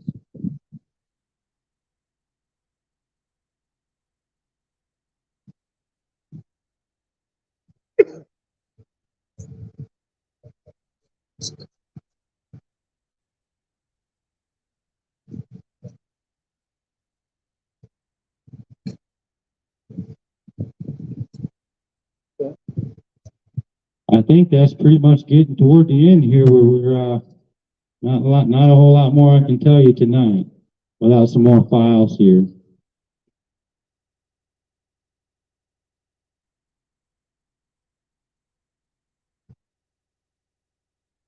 See if there's anything in here I missed I can explain. I'm skipping across this couple you didn't see, but they were supposed to be deleted from the file and not incorporated. But that's more for my book.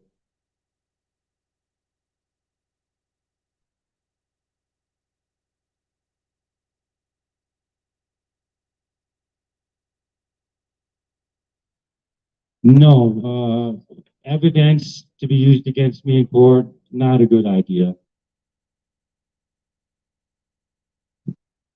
This was the green stone bones before I cut it and sliced it and made some stuff out of it. The Freemasons that built this chimney, how straight and accurate it was. It was amazing. The stone balls that are found in, like, I think this is Brazil. Okay, these stone balls here, this was the attack. So there was people in South America, some of them were called the Chatapoya, invisible warriors. Okay, so they made attacks when you couldn't even see them. They'd float above you, like middle of the night. They could drop these balls on you. Not only do they do a lot of damage when they land, but they roll downhill and take everything out in its path. Many cities were destroyed this way. The invisible warriors. The town of Mohenjo-Daro, it was burned by 50 suns. So you had 50 zeppelins, each with an Archimedes laser. If you understand, that's a big dish that reflects the sun. So you got 50 zeppelins with 50 dishes at dawn and burned Mohenjo-Daro instantly. They did a lot of attacks by the air, middle of night or at dawn.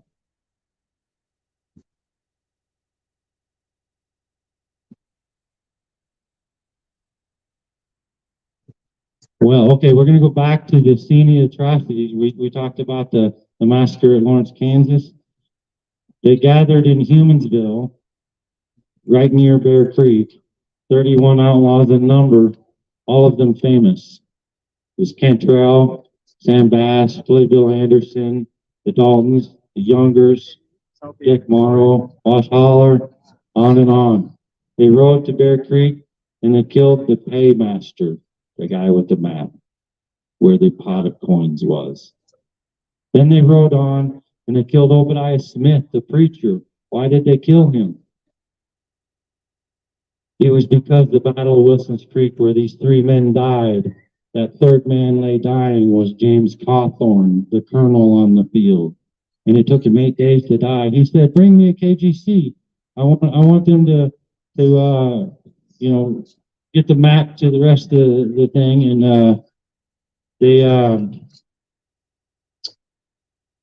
he said it was his. He didn't understand the information or the clues or anything. So when Obadiah Smith went outside and said, "Hey, anybody KGC?" John Hartley said, "Hey, I know." So they brought him in. He didn't understand the signs and symbols, and so he got it all wrong. But he wasn't KGC.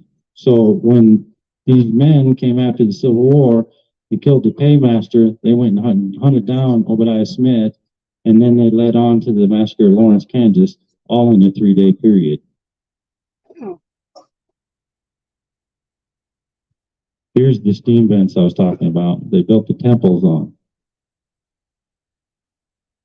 This is a Templar stone that is in a park in El Dorado Springs. Now this matches 7 other stones that are in the cavern. The sign on it says the stone was found in a spring and made by some pioneer artisan. Okay, so the pioneers didn't make things exactly round. They didn't need to. If you feel the inside of this dish, it is spherical, not just round. This was accurate, and it matches 7 more in the cavern.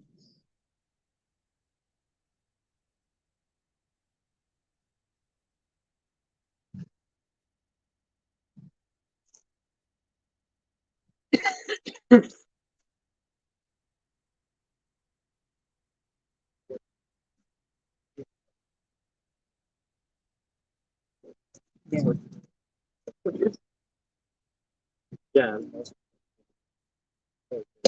It's still good. Yeah, yeah, yeah. I'm not surprised.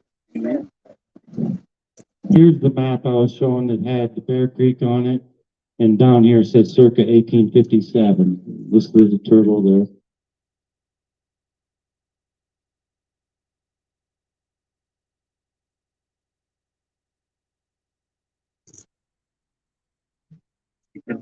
That might be all the pictures I have with me today.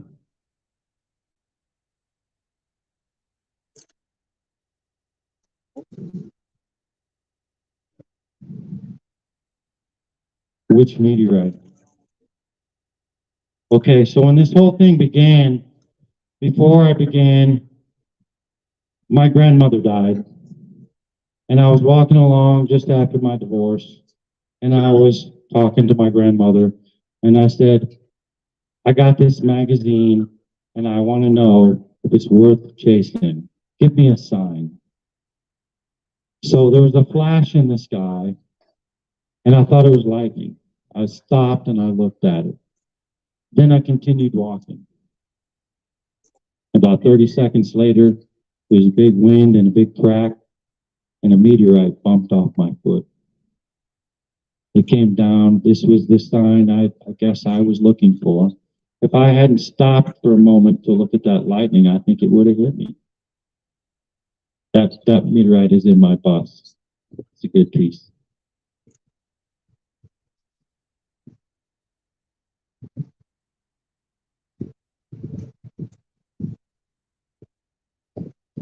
Christine Carlson, she painted this for me for my book cover, which isn't quite ready yet. Shout out to Christine. And I think that's the end of my photos. Do we have any questions? Yes, sir.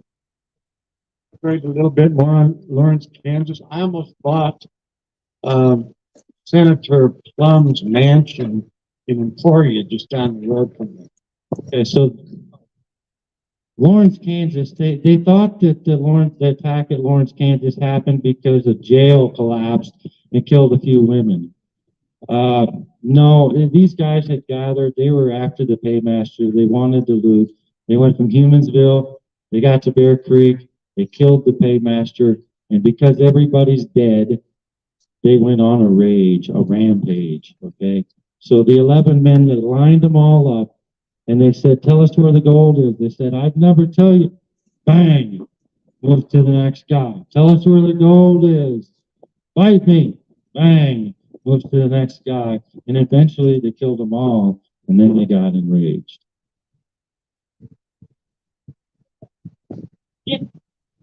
We're getting close to 10 here, so we got to be wrapping it up, but I want a big question for you. What can you tell us you found in that cave? Item by item, give us a quick list. What can you tell us you found in this cave?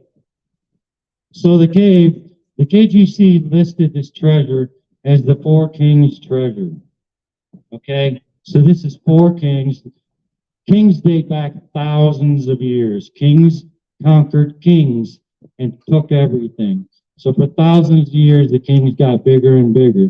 The Four Kings treasure is Christ, Alexander the Great, the Library of Alexandria. There are 5 Egyptian sarcophaguses, pharaohs of some kind. I don't know who they are. I can't read. They're cartouches. And the 4th king is Montezuma. So the pot of coins was just the start to this whole thing. I was just lucky enough to be the only guy with a meaningful map. And that's about it, huh? Are we going to have you say it? No. And that's a wrap. Nice job, man. Sorry. Okay, Mark, end this thing for us. Well, thanks for coming, everybody. Tomorrow, I just want to do a quick hash. The breakouts start at 10 a.m. and you'll just look for whatever flag you want, whatever you're interested in, Dowsing or Treasure or Bigfoot, whatever. We're going to try to do roughly 45 minutes so you can hit 3 or 4 of them. We'll go from 10 to 1-ish. You can go longer if you want. And then the open mic will be over there. It'll be 1 to 4. And then tomorrow we will have Robert Kreider, Bigfoot guy, speaking first. And then we'll have Truott speaking about the Grand Canyon. So thank you for coming. Appreciate it, Gene. You did a great job. Thank you very much. Real effort for him to come here. He went out of the way. Thank you.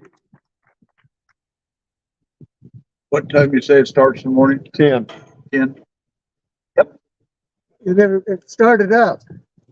They said it was dead, and I go in there. It's running now? Yeah, I turned it off. Where I come from, it's on. That's funny. And see, I come from Wisconsin, so I was talking about how cold it can get. I was like, you know, -30 with -30 wind chill. That's cold. I've been worked. I'm a warm-blooded I've person. got a girl that works for me. She's from Michigan. Oh yeah, yeah. We're bred of the same It thing. just about kills her, man. She just absolutely can't stand it. I have been out in 50-degree below zero weather. I haven't done that yet. We went in 20-mile-an-hour wind. Okay, and I was slabbing up or making a beam that I with my chainsaw, Alaskan chainsaw mill.